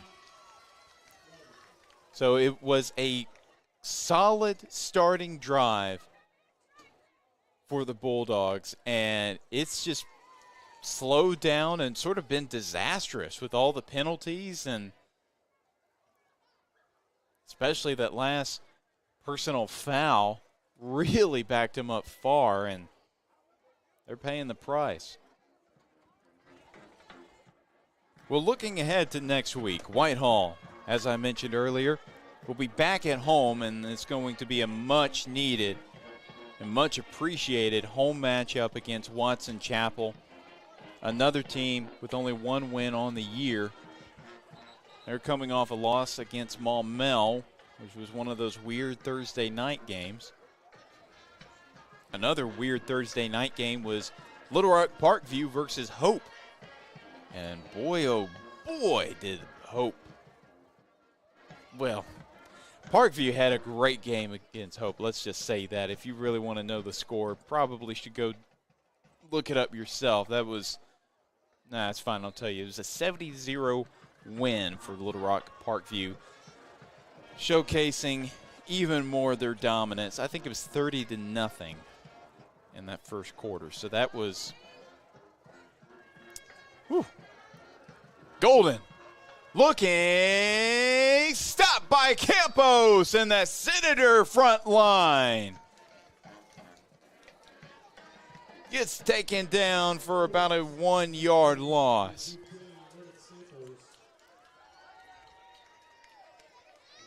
I will say this, Lennox Campos came to play tonight. Yeah, he has. I mean, so far this season, he's had some good stats, but he's really yet to break out. This until seems like now. his breakout game. I don't remember us saying his name this many times in a game all season long. No, coming into this game, he had 19 tackles, 7 solo, 4 tackles for loss, and half a sack, which he had really a great game against Jacksonville. 5 tackles, a tackle for 1.5 tackles for loss, and that half of a sack came against Jacksonville. But this has been even better. Golden going deep. Oh, that ball might have been tipped, and so close to an interception by Michael Hayes. That would have been his first pick of the season. And instead, that is a turnover on downs, and we get to see Reese Simpson and this offense on the field now. If you're Coach Escola, do you give Simpson some reps at throwing the football, or do you just run the football, or do you just run it? I think they're going to give him some reps. Yeah, this is his 3rd consecutive game he's played. The question is, who are they going to have in the backfield with him? My guess is going to be Bryshun Cunningham. He's sort of the running back number 4. Yep, and that's exactly who it will be. He was his running back last week against Jacksonville, and he's made some plays this year. He's still looking to break over 100 yards. He's sitting at 79 rushing yards so far this season. And so the second team offense in for the Senators. And Cunningham gets a couple, but not a whole lot.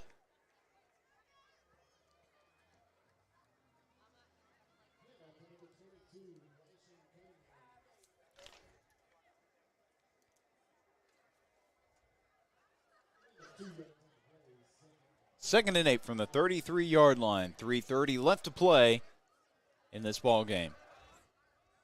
Cunningham in the backfield to the right of Simpson. Gets a handoff from Simpson. Cunningham breaking through for the first down. And he's got about 13 yards by himself in this ball game.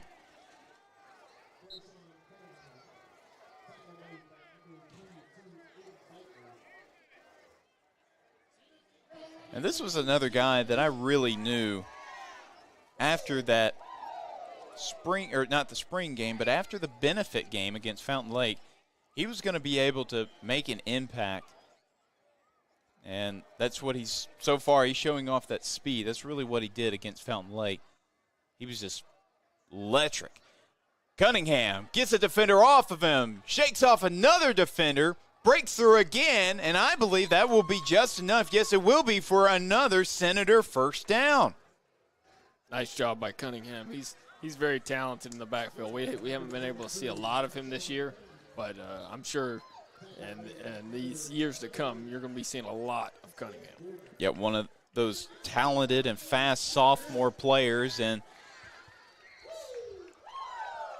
he has 23 rushing yards on 3 attempts so far today, and he is finally up over 100 rushing yards on the season. 2 receivers to the left, 1 to the right. Handoff again to Cunningham. Cunningham maybe gets a yard, on that rush. And 2 minutes remain in this game.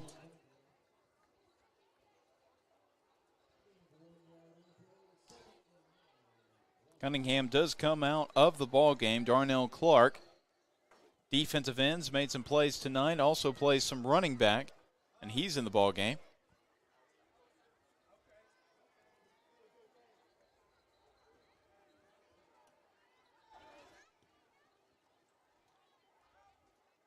Clark gets the handoff. Clark, following his blockers, makes a man miss with the stiff arm, and a big first down run by Darnell Clark. Another great run by the Senators offense. You can tell these guys that are getting into the ball game are really happy to be out there, and they're giving it their all right now. Well, now William Moore is in the game at running back, so expect him to get a carry. He's only played one game this season. I mean, how many guys can you have back there to play running back? He said he had 5, and frankly, I've been with Moore in the game. That's making it 6. I think he's got more than 5. He's got Tank Reese. He's got Tank Reese hasn't even played on offense this year. Yeah, that's what I'm saying. Tank Reese, Nick Abrams, Jordan Thomas, Cunningham, Clark, and then who's out there right now? That's William Moore. William Moore. So that's like 7. And Simpson takes the knee. I imagine that's what he will continue to do. I think that's going to be the end of it. I don't even see the play clock up. Yep, I don't think he has to take another one. The play clock did not reset. They might do it just for good measure. I say give William Moore a carry. He had 2 carries against Watson Chapel, 1 for a touchdown. It looks like they're just going to let the clock, and that's going to do it. So the Joe T. Robinson Senators win once again at home against another 5A Central opponent in Whitehall. And there go the fireworks. Gotta love it. Love the tradition. But the Senators, 35-6 is your final score.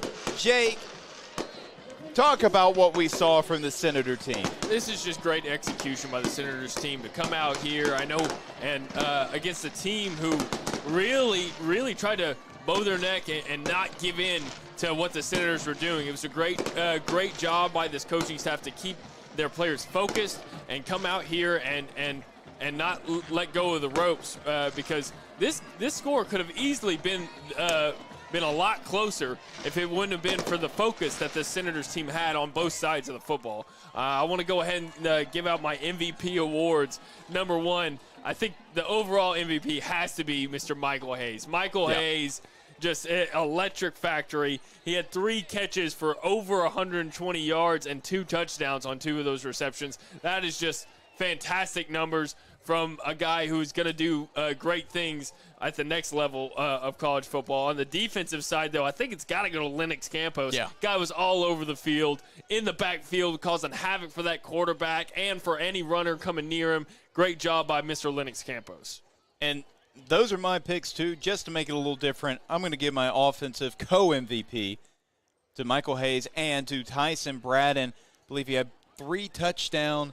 Yeah, he had 3 touchdown passes on this game. First to Malachi Muhammad, the next 2 to Michael Hayes. Mm-hmm. He just looks so accurate and so in control of this game, and it's frankly been one of the better games from him so far this year. And Lennox Campos, again, is my defensive MVP, and along with Caleb Doucette, hopefully he's all right, and he'll be ready to play against BB.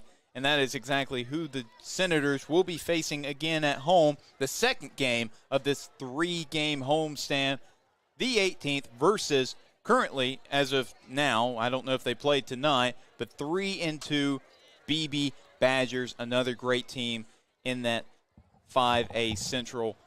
And then again, Whitehall will be facing off against the Wildcats of Watson Chapel at home. Well, that will do it for us. Your Senators win 35-6. And again, we will see you all next week. Thank you all for tuning in to this broadcast. I'm Chris Gay. This was Jay Call. And from our entire crew, once again, thank you Stay safe. We will see you next week. And until then, go Senators!